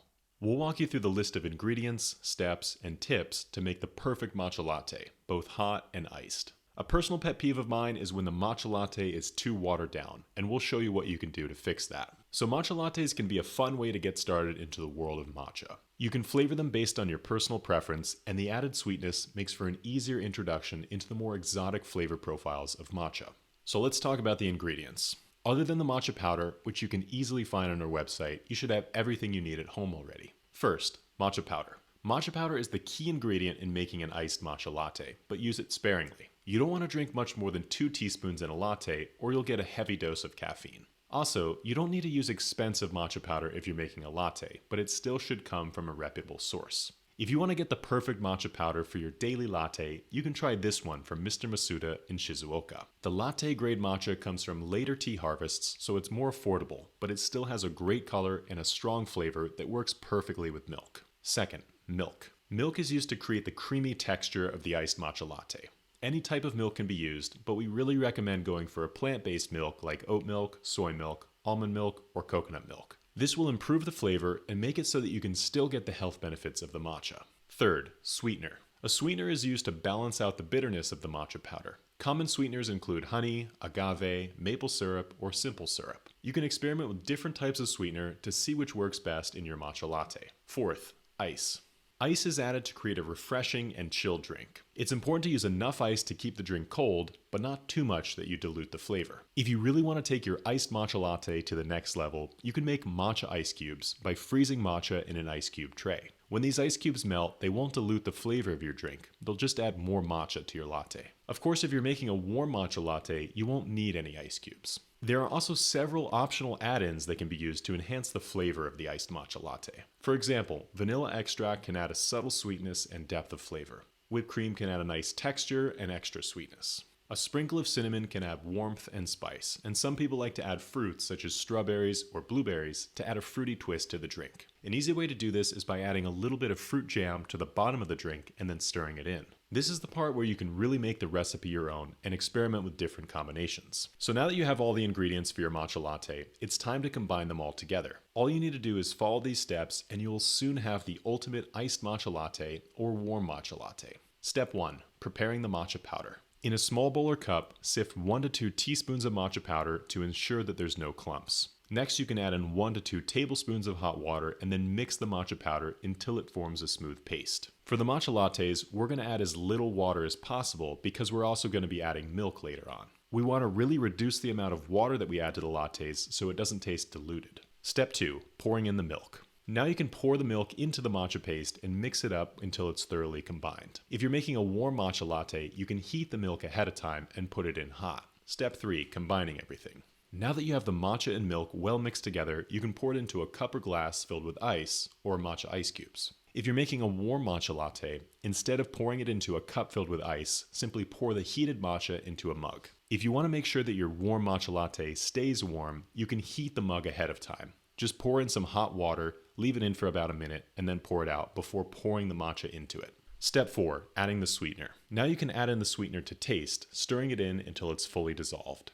Use more or less sweetener depending on what you prefer. Step 5. Optional add-ins. If you want, now is the opportunity to add the additional add-ins or garnish. In the next section, we'll give you some tips on how to improve the presentation and taste of your iced matcha latte. But first, let's go through some tips for achieving the perfect consistency and flavor. First, make sure that you mix everything well so there's an even consistency and no clumps. Next, play around with the amounts of matcha powder and sweetener that you use, as you may find that you prefer the iced matcha latte to be stronger or sweeter. Also, for an even smoother consistency, you can strain the matcha as you're pouring it into the glass. Finally, experiment with different types of milk to find the one that best complements the matcha flavor. Serving and presenting your iced matcha latte. How you serve your iced matcha latte can be almost as important as how you make it. This is where you can really get creative and make an iced matcha latte just like your favorite barista. Top your iced matcha latte with a dollop of whipped cream and sprinkle some matcha powder on top for an extra touch of indulgence. What type of glass you serve your matcha in can also make a difference, particularly to the person drinking it.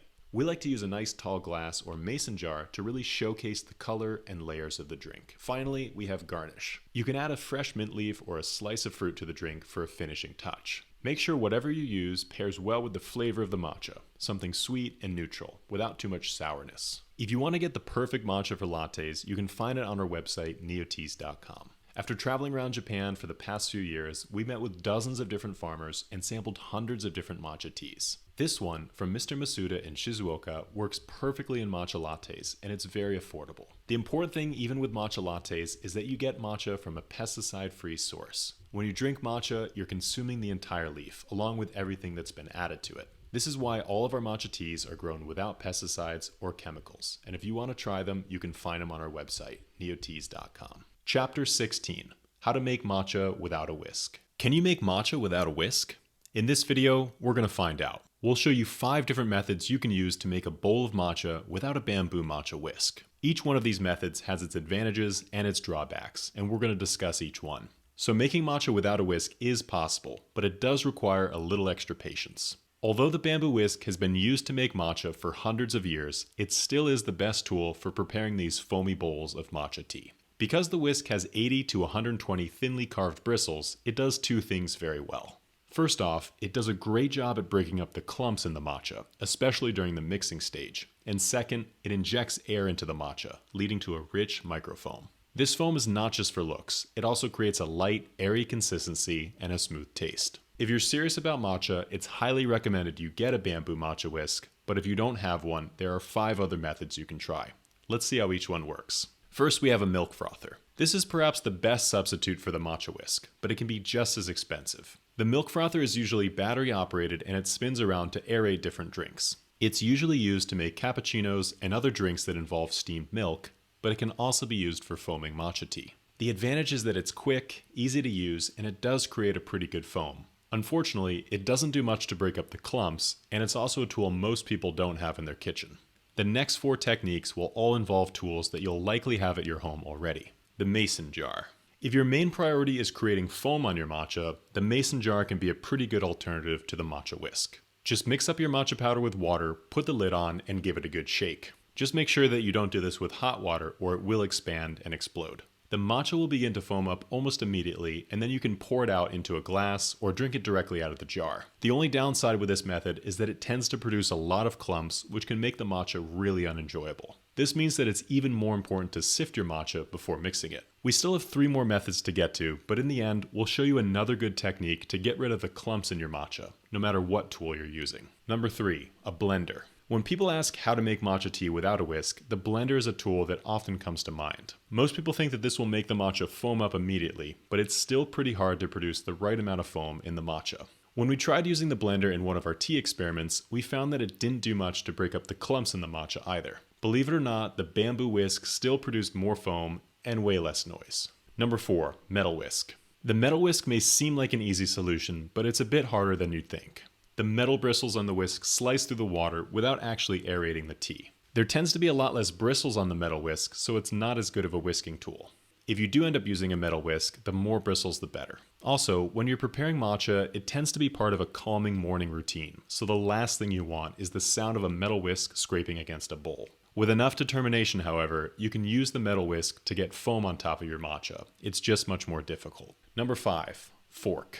Using a fork is the last resort of people making matcha without a whisk. It's incredibly difficult to create foam on a matcha with a fork, but it is technically possible. The fork just does not have the proper size or amount of prongs to be truly effective when it comes to matcha making. While the fork can be used to mix up matcha in a pinch, it really will not work as a long-term solution. If you're struggling with the clumps in your matcha, one method you can try is starting off with 1 teaspoon of powder and 1 tablespoon of water. Mix the matcha into a paste to ensure that all the clumps have been smoothed out before adding the rest of the water. If you add all the water at once, these clumps can get lost and you won't discover them until you drink the matcha. And then it's too late. If you're having a hard time producing enough foam on the matcha, you may want to check a few things, like the quality of the matcha, the powder to water ratio, and the water temperature. Not using enough powder and using cold water will make it more difficult to produce a nice foam. Low quality matcha will also produce less foam than high quality matcha because of the lower nutrient content, and it's one of the main reasons people struggle to get foam on their matcha. Chapter 17. How to taste matcha. With all the work that goes into producing premium matcha tea, it's important for us to put in a little effort when it comes to tasting matcha. The farmer's skill and dedication is evident in each bowl of matcha they produce. You just need to know what to look for. In this video, we're going to learn how to taste matcha just like you'd learn how to taste a fine wine. A sip of matcha only lasts for a fleeting moment, and there are so many things you need to look for, it becomes overwhelming. The first step when it comes to learning how to taste matcha like a pro is to break it down into its constituent parts. We are ultimately looking for 4 elements in a matcha: aroma, taste, texture, and finish. First, let's start with aroma. Aroma and flavor are often confused, especially with tea and wine. In fact, some languages use the word aroma to refer to the flavor of a tea, because this actually contributes more to the drinking experience than the flavor. We think of aroma as a smell, but it's actually more than that. The nose can actually smell tea as you drink it through a phenomenon known as retronasal olfaction. The nasal passage is connected to the mouth, and when you drink tea, you actually smell it in reverse. Through this process, you can pick up on a lot of the more refined notes of a matcha, like the vegetable, grassy, and fruity flavors. Pay attention to how intense these aromas are and how long they persist. Also, do they go in one direction consistently or do they deviate? So let's talk about the aroma notes. First, we have oika. The oika is a note almost unique to matcha, and it refers to the seaweedy or steamed vegetable flavors. This is a result of the long shading process and the enhanced levels of theanine, chlorophyll, and polyphenols, which combine to create an aroma unlike any other. A good example of this oika aroma is in the Chanoka Silver matcha from Uji. Hika.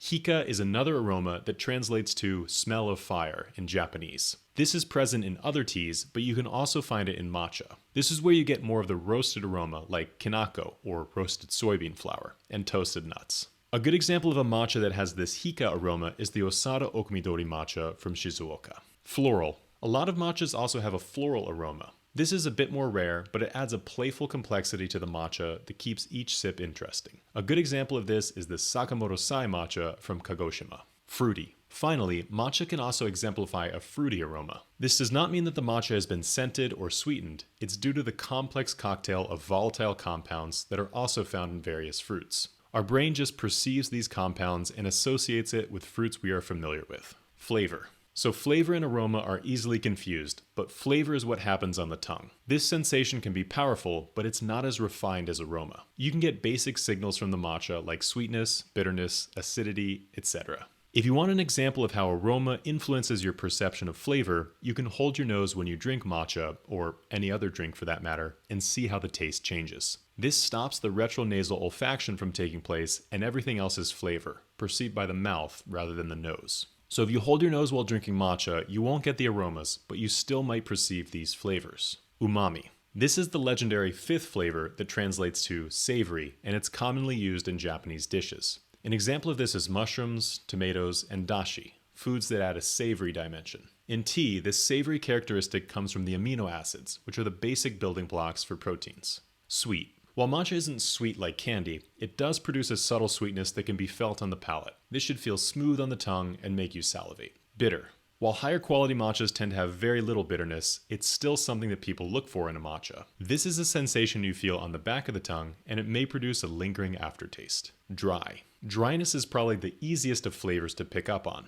After drinking a matcha, does your mouth start to stick together? This may be a sign of dryness, which comes from the catechins. Sour or citrusy. Finally, a matcha may be a bit acidic, almost like a lemon. This may seem similar to dryness, but the result is actually the opposite. Acidity will cause your mouth to water, and it can work great in food pairings. Texture. This is how the matcha feels, and it encompasses both the mouthfeel and the weight or shape of the matcha. This is actually the best entry point for beginners, so try starting here if you're new to matcha. After you take your first sip of matcha, don't try to name the tasting notes, just describe how it feels. Does it make your mouth pucker like you ate a sour candy? That's astringency or dryness. Does it leave your mouth with a cooling sensation like peppermint?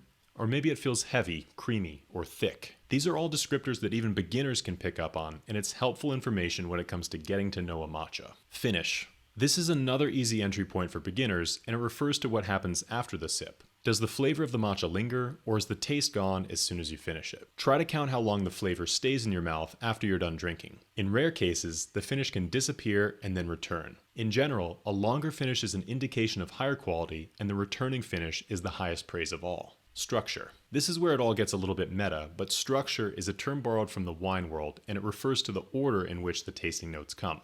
Perhaps the initial flavors dissipate quickly, but the aftertaste lingers. Or maybe the matcha changes directions a few times before the aftertaste comes in. All of these can be noted when it comes to evaluating the structure of a matcha. The attack. This is the first impression of a wine or a matcha, and it's the very first thing you notice when you sip it. It could be the acidity or the dryness of the tea, which tends to develop later. Mid-palate. This is the real meat of the flavor, where the matcha starts to develop its own unique identity. The flavor will develop from the initial first impression in this step. Finish.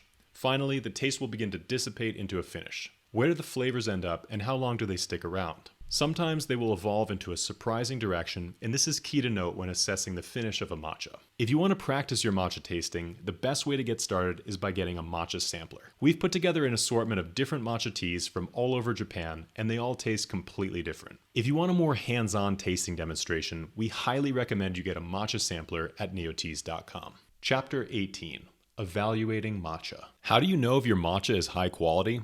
In this video, we're going to find out. In the end, we'll also show you some great flavor pairings for matcha. So let's pretend we just opened up an unmarked tin of matcha and we need to assess the quality. First, we're going to start with the easiest test, color. Begin by adding a gram of matcha onto a white sheet of paper. The matcha should be well lit so you can clearly see the color. The best matcha will be a rich, illuminated green, which proves there was a heavy shading and stone milling process. If the powder drifts into yellow, khaki, or gray colors, it is an indication the leaf was either harvested late, stored improperly, or milled too hot. A quick glance here saves you a mouthful of disappointment later. Next, we have texture. Now press your finger onto the matcha and drag a finger down the page.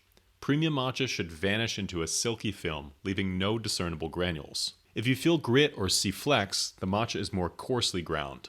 That roughness will translate to a grittier feeling in the mouth. Once you've experienced a true 5 to 10 micron grind, anything coarser will never compare. Aroma. Now you can add a teaspoon of matcha powder to a bowl and drip in a tablespoon of 70 degrees Celsius or 160 degrees Fahrenheit water and swirl it to make a thick paste. Vegetable, floral, cocoa, or nutty notes should leap forward. Great matcha expands aromatically at every stage of the preparation, while lesser grades stay on one note or slip into cereal or hay. Foam. Some choose to evaluate matcha with a strainer so that the foam itself does not influence your perception of the taste. While this is a good method for evaluating the flavor of a matcha, it's also important to ensure that the matcha can produce a strong foam. Higher quality matchas produce more foam than lower quality matchas thanks to the richer nutrient profile, and this can create a better consistency in the tea. Taste. So once you've made the matcha paste, you can add another quarter cup of water in and start whisking the matcha.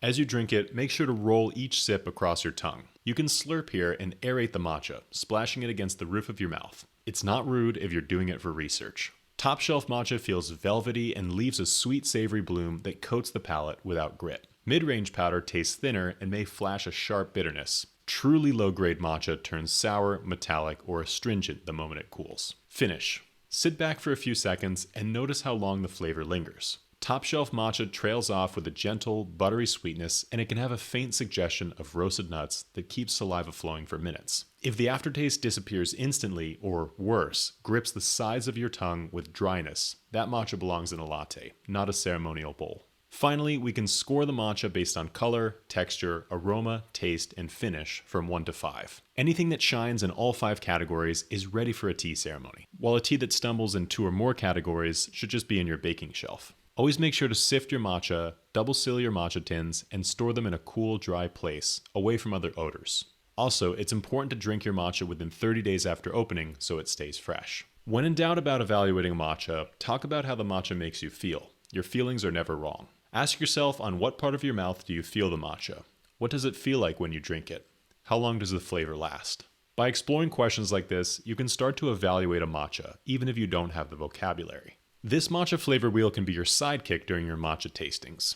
It comes in 3 different levels, which can be used according to your experience as a matcha taster. This is a graphic from our book Matcha Masterclass, which you can get for free when you sign up using the link below. Start with the first level, closest to the center. Try to discern between sweet, vegetal, toasted, and tropical. If you get a toasted note, for example, ask yourself if it's chocolatey, nutty, or starchy, like grains or cereal. Once you've narrowed it down, you can advance to the next stage and try to put your finger on the exact tasting note. There are even more flavors that can fit into this wheel, so don't limit yourself. Use your imagination to come up with an idea for a tasting note and test it with later sips. If you want to start putting these lessons into practice, the best way to start is by ordering a matcha sampler from neoteas.com. You can expand your palate by trying a few different matchas side by side and making a note of the flavor differences. These matchas come from different regions, cultivars, and production styles, and you can notice each in the final taste. Speaking of taste, let's talk about matcha flavor pairings. So the flavor of a matcha can change depending on the type of food you eat alongside of it. This phenomenon is known as a food pairing, and it can make for an exciting side quest along your matcha journey. When it comes to creating a food pairing with matcha, there are 2 main rules to follow.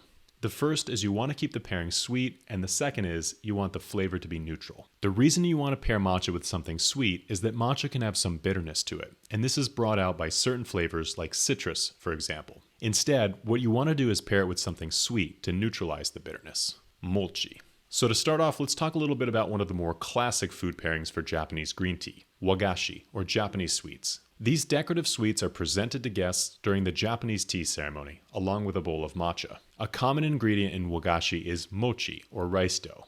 This dough is made out of pounding glutinous rice into a smooth dough, and then it's often flavored with other ingredients. These different styles of mochi are sometimes seasonal, like sakura mochi, for example, which is made as a specialty dessert during cherry blossom season. Our favorite is called daifuku, which is filled with sweet adzuki bean paste. This is something you'll find in shops all around Japan and even a few specialty stores around Europe and the US. By eating something sweet alongside the matcha, you're able to smooth out some of the bitterness. It's almost unheard of to add sugar to Japanese green tea, so as an alternative, many people like to enjoy a sweet like daifuku alongside the tea to indirectly sweeten it. Matcha in particular can have an especially strong flavor to it, so you may enjoy having a nice sweet treat to look forward to. In addition to mochi, there is one more thing that matcha pairs really well with. So because matcha has a very intense taste profile, it's also not best to pair it with something else that has a unique flavor, like dark chocolate, for example.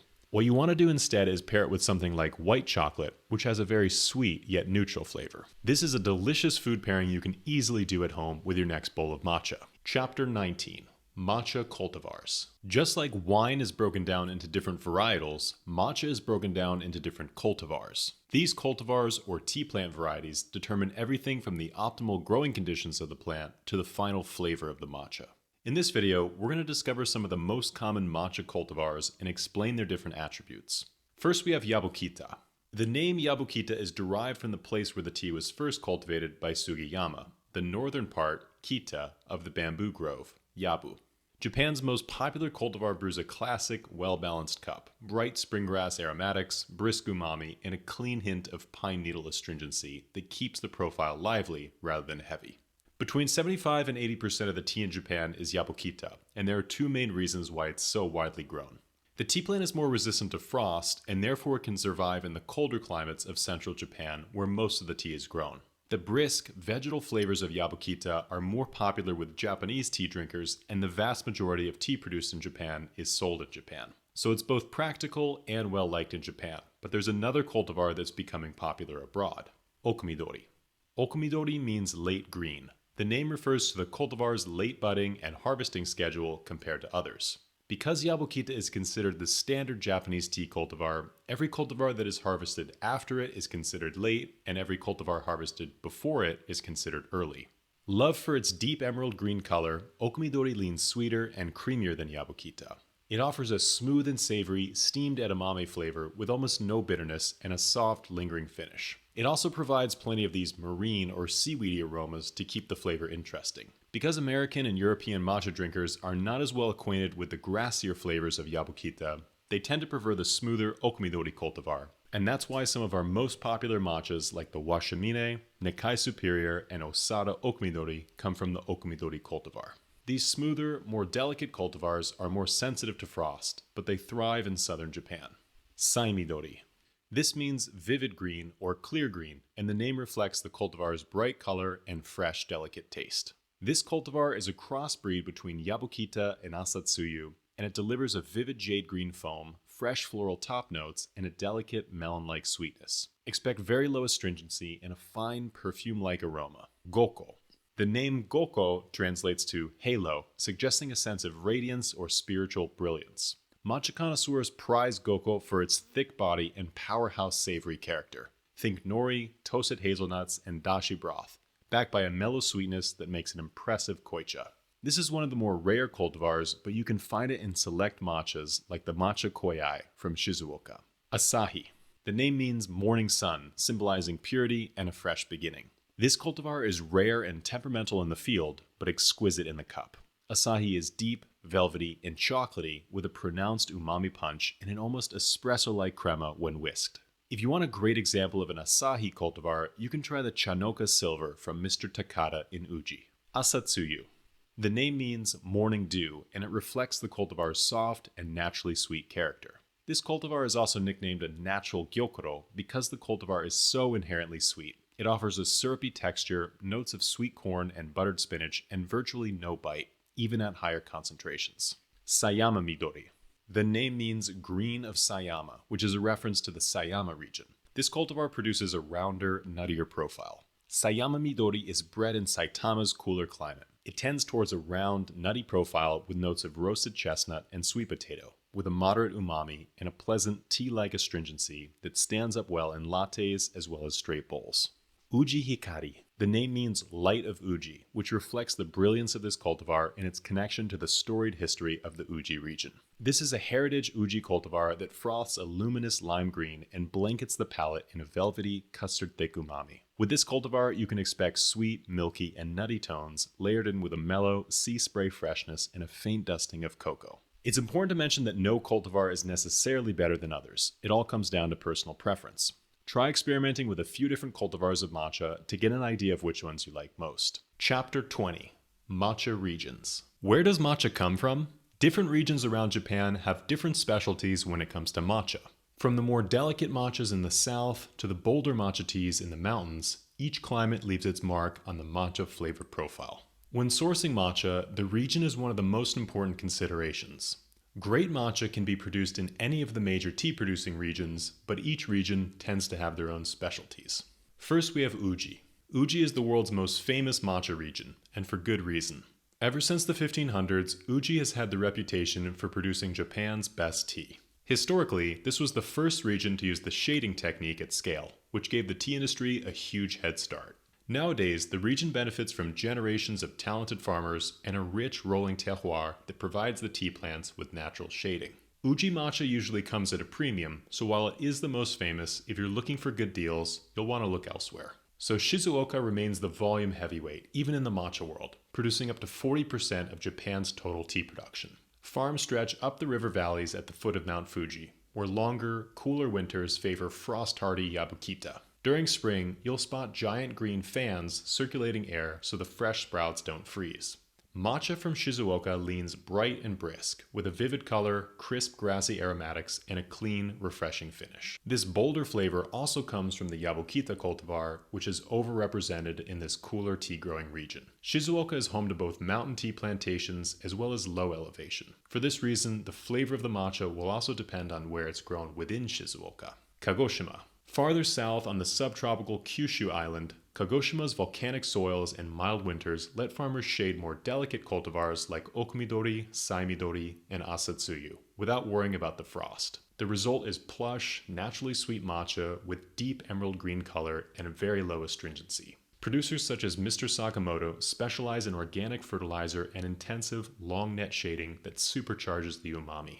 Mie. Facing the Pacific near the old capitals of Kyoto and Nara, Mie cultivates both Yabukita and aroma-forward varieties like Sayama Kaori and Okumidori. Local mills turn much of the crop into culinary-grade matcha destined for wagashi and pastry kitchens, but a growing share is being slow-milled for cafe-style lattes, prized for their nutty sweet base and stable color. Kyoto.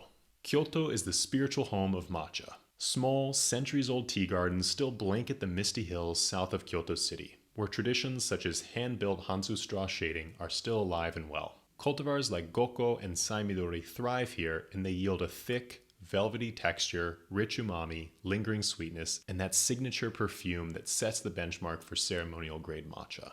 Kumamoto.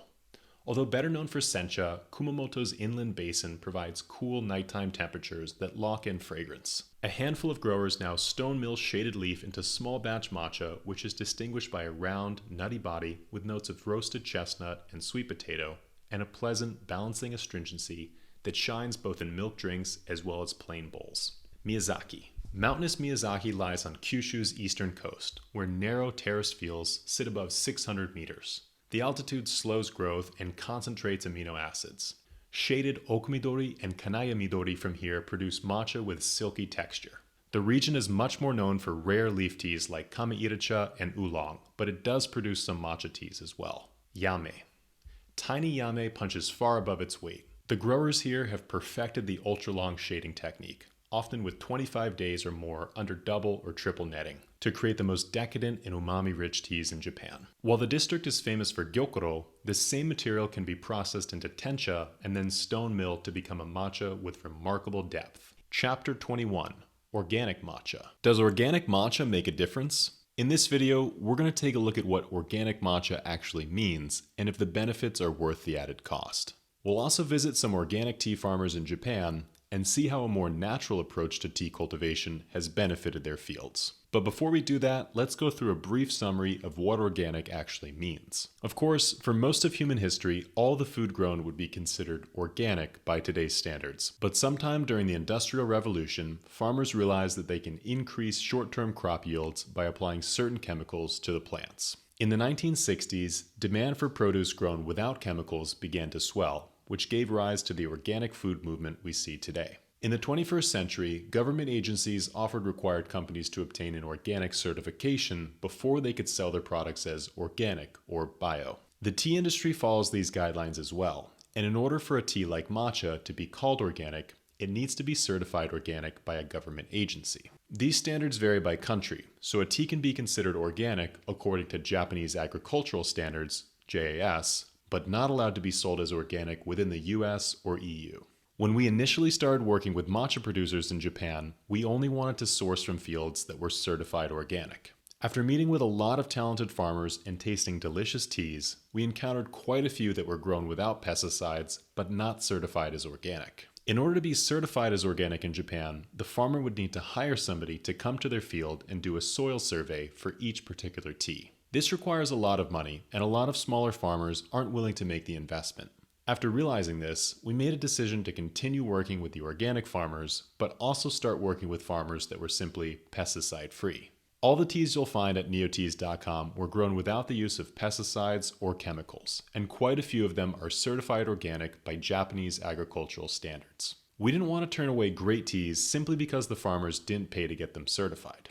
When tasting organic teas versus non-organic teas, we notice that there's usually a strong difference. The flavor of a non-organic tea, or a tea made with the use of pesticides, is unbalanced, and the flavor is almost quickly recognizable as unnatural. With some matcha grown with pesticides, you may even notice a bit of a metallic flavor that can be off-putting. There is a debate over whether or not the chemicals used to grow the plant end up in the final tea. When we met with the farmer Mr. Fujisako in Kumamoto, he explained that the pesticides can be washed off the outside of the leaf, but not the inside. This makes it particularly important for matcha tea to be pesticide-free, as you're grinding the tea leaves up and consuming them whole. So a study out of Newcastle University concluded that organic food products can have 16 to 69% more antioxidants compared to non-organic food products. But this could be due to a variety of different factors. It's likely safe to consume tea made with pesticides from time to time, but the safest option is to go for pesticide-free tea as often as possible. A lot of the chemicals, pesticides, and herbicides we use on our crops could have long-lasting impacts on health, and we won't fully know the extent of these until more research is done. To be on the safe side and avoid possible cross-contamination, we like to stick to pesticide-free tea. There's also some environmental benefits that come with drinking pesticide-free tea. After traveling around Japan for the past few years, we've gotten the chance to visit both organic as well as non-organic tea fields. What we noticed is that the tea fields that use pesticides were far more desolate compared to the pesticide-free tea fields. On the non-organic fields, you will just notice tea plants and hard black earth. This is not healthy soil, and it only supports the growth of tea plants, nothing else. Healthy soil should be a habitat for multiple types of plants, animals, and fungi. What you'll notice on the organic tea fields is not just tea growing, but also a diverse ecosystem of plants and insects. You'll even notice more birds and mammals as well, as they come to the tea field in search of food. Healthy soil like this can have a number of different benefits. First off, it provides more nutrients to the plants, but it also can help retain water better, meaning that the plant can keep a larger reservoir of clean water without getting flooded in rainy times and dried out during drought. Finally, when the farmer doesn't apply pesticides to the soil, the earthworms and other insects are able to move around in the earth, loosening up the soil and allowing the roots of the tea plant to penetrate deeper into the ground and tap into more nutrients. Mr. Sakamoto proudly demonstrates how soft and healthy the soil on his tea field is by sticking a large bamboo stick into the ground and meeting very little resistance. He believes that the organic fertilizer he created and the healthy soil has made the tea plant stronger and more flavorful. This is really apparent when you taste his matcha and gyokuro tea, as you get this really intense, sweet and savory flavor. He's a living testament to the fact that you can grow incredible green tea without using pesticides. Mr. Kawaji, another farmer we work with, claims that he doesn't need pesticides. He says that he lets the big insects eat the small insects, and then the birds come in to eat the big insects. Nature has a way of working a lot of these problems out, and we're so privileged to work with farmers that recognize this. Unfortunately, this approach is all too rare. There was a study conducted on 103 different Japanese tea samples, and 94.2% of them were found to contain pesticides. While organic green teas get the reputation of having less flavor, the Fukumushi Sencha from Mr. Kawaji clearly shows that this is not true. It's bursting with color and flavor, and it was all produced without using pesticides. So while pesticide-free tea may be slightly more expensive, from what we've seen, it's definitely worth it. But when it comes to sourcing matcha, it's also important to consider the size of the producer. This is not to say that the smaller the producer, the better the tea. In fact, larger producers can provide plenty of advantages when it comes to making matcha. To produce really good matcha powder actually requires a lot of machinery and capital. However, there is one disadvantage with larger producers, and that's batch size. You generally want a matcha to be produced in small batches. Matcha should come from a single field and be a snapshot of a particular moment in time and space. Larger producers buy up large amounts of tea leaves from many different fields and blend them together to create a sense of sameness. This weakens the connection between the person drinking the tea and the tea fields it came from. Rather than chasing standardization, smaller batch teas capture the nuances of the individual tea field. The soil, the precipitation, the shading, all of it ends up in the bowl of matcha. Let's talk about transparency. When it comes to buying matcha tea, the more information the seller can give you, the better. Producers that are proud of their source and have nothing to hide should be more than happy to share that information. We like to tell our customers not only what region their tea comes from, but also the exact farm and farmer that produced it. This way, you have complete transparency when you're selecting your tea. You know exactly how the tea is produced and where it's produced, with no hidden secrets. If a matcha is just sold as matcha, it's likely low quality. Adding a region such as Yame matcha is one step above, because it shows that the seller at least took the time to consider the region where they are getting their tea from. If they add in the cultivar like Yame Okumidori matcha, this is another step up. It's clear the seller has sourced this matcha with intention, paying close attention to the source. Most sellers will not give you the name of the farmer that produced the tea, but this is the next level up. This means that the tea is truly one of a kind, produced in small batches with a specific flavor profile in mind. If you want to try premium, pesticide-free matcha teas from small farmers all around Japan, you can find our favorites at neoteas.com. Chapter 22, Matcha Storage. If you store your matcha wrong, you'll end up with a duller color and flavor. In this video, we're going to show you how to store matcha properly so you can keep it fresh for weeks after opening it. Before we talk about matcha storage tips, how long is matcha supposed to last? Japanese green tea normally has an expiration date of about 2 years. Of course, in Japan, there are two separate best buy dates. The first is when the food or drink is best to consume, and the second is when it goes bad. This is important to realize because if you store matcha improperly, it's not that it will go bad, it's more that the flavor and overall freshness will be diminished. 2 years is a good best buy date for leaf teas, but for matcha, we use 1 year. The reason is because matcha is made from finely ground tea leaves, and the greater surface area causes the powder to deteriorate quicker. There are 6 rules you need to follow to keep your matcha fresh. 1. Tea must be kept free from oxygen. If you've learned about the 6 different types of teas, you'll know that oxidation plays a huge role when it comes to determining the taste characteristics exhibited by the tea leaf. By the same token, over-oxidation after the tea has been produced can also disrupt its flavor. Although the oxidation process is stopped during the heating of green teas, given enough time, the tea will eventually oxidize. Although it may not seem like that big of a deal for your green tea to start tasting more like a black tea, the reality is much less elegant than that.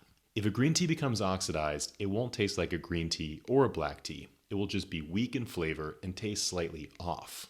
If you want to find the best way to store matcha tea, oxidation is the first thing you'll have to cover. Make sure you use a container that has an airtight lid in order to store your tea. A lot of the packages on our website can be resealed with an airtight zipper on top for a double seal inside the matcha tin. 2. Tea must be kept free from heat. As we mentioned before, additional oxidation can be harmful to the integrity of your matcha, but low-level heat can speed up the oxidation process. If you want to find the best way to store matcha, you'll also need to control the heat. A lot of people like to store their matcha in a fridge or freezer. This can be a helpful trick, and it's pretty common in the tea industry to use cold storage to keep tea fresh. Tea farmers, for example, can have their own cold storage facility to keep packaged teas fresh before they're ready to be sold. Of course, there are a number of different tricks they employ to make sure this goes smoothly. You have to be aware of the condensation that will form on the powder as it changes temperature. To prevent this, make sure you keep the tea in an airtight container when it's in the fridge. Also, make sure that when you take the tea out of the fridge or freezer, you give it some time to reach room temperature before opening it. The cold powder interacting with the warm air will cause condensation to form and add extra humidity to the matcha powder. 3. No translucent or transparent containers. We often see people storing matcha in a glass jar, and this is something you want to avoid because glass lets light through. The reason why light damages tea is one of the many unsolved mysteries. Further study is needed in the field of photodegradation of tea, but ask any tea drinker and they'll tell you that the impact light has on tea is huge. It can even give the tea a metallic taste. Still skeptical?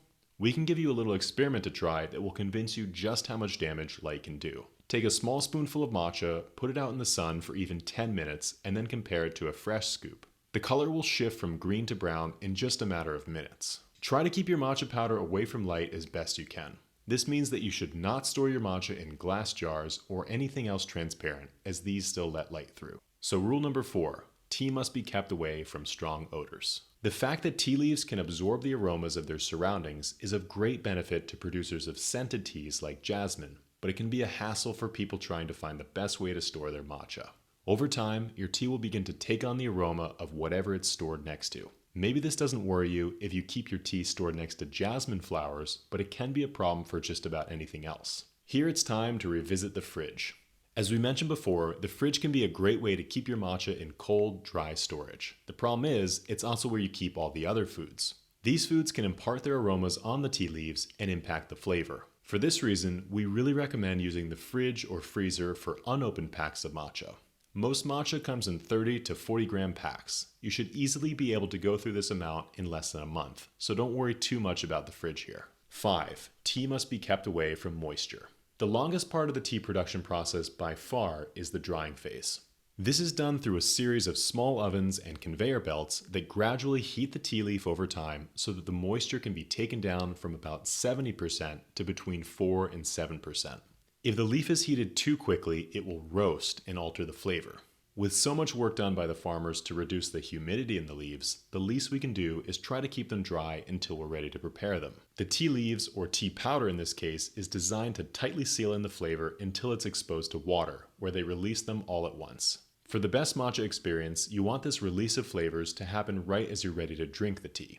I've tried experiments where I've tested matcha powder in high humidity, and the flavor was much weaker. This could be because the steamy air actually brewed the matcha powder before it was ready to be mixed into water. 6. Don't buy matcha in bulk. The final principle for storing matcha tea is not getting too much powder at once. You'll notice that the matchas we sell on our website are in modest sizes. The most common sizes are 30 and 40 grams of matcha. This is a manageable amount for an individual tea drinker. When tea is packaged in small portions like this, you leave the tea storage to the professionals, and ideally you don't have to worry too much because the tea will be gone in less than a month. When you buy matcha in bulk and consume it over many months, this is where matcha storage becomes a factor. You'll start to notice the difference that Matcha Storage makes after about a month or two, but before then, you don't have to be quite as careful.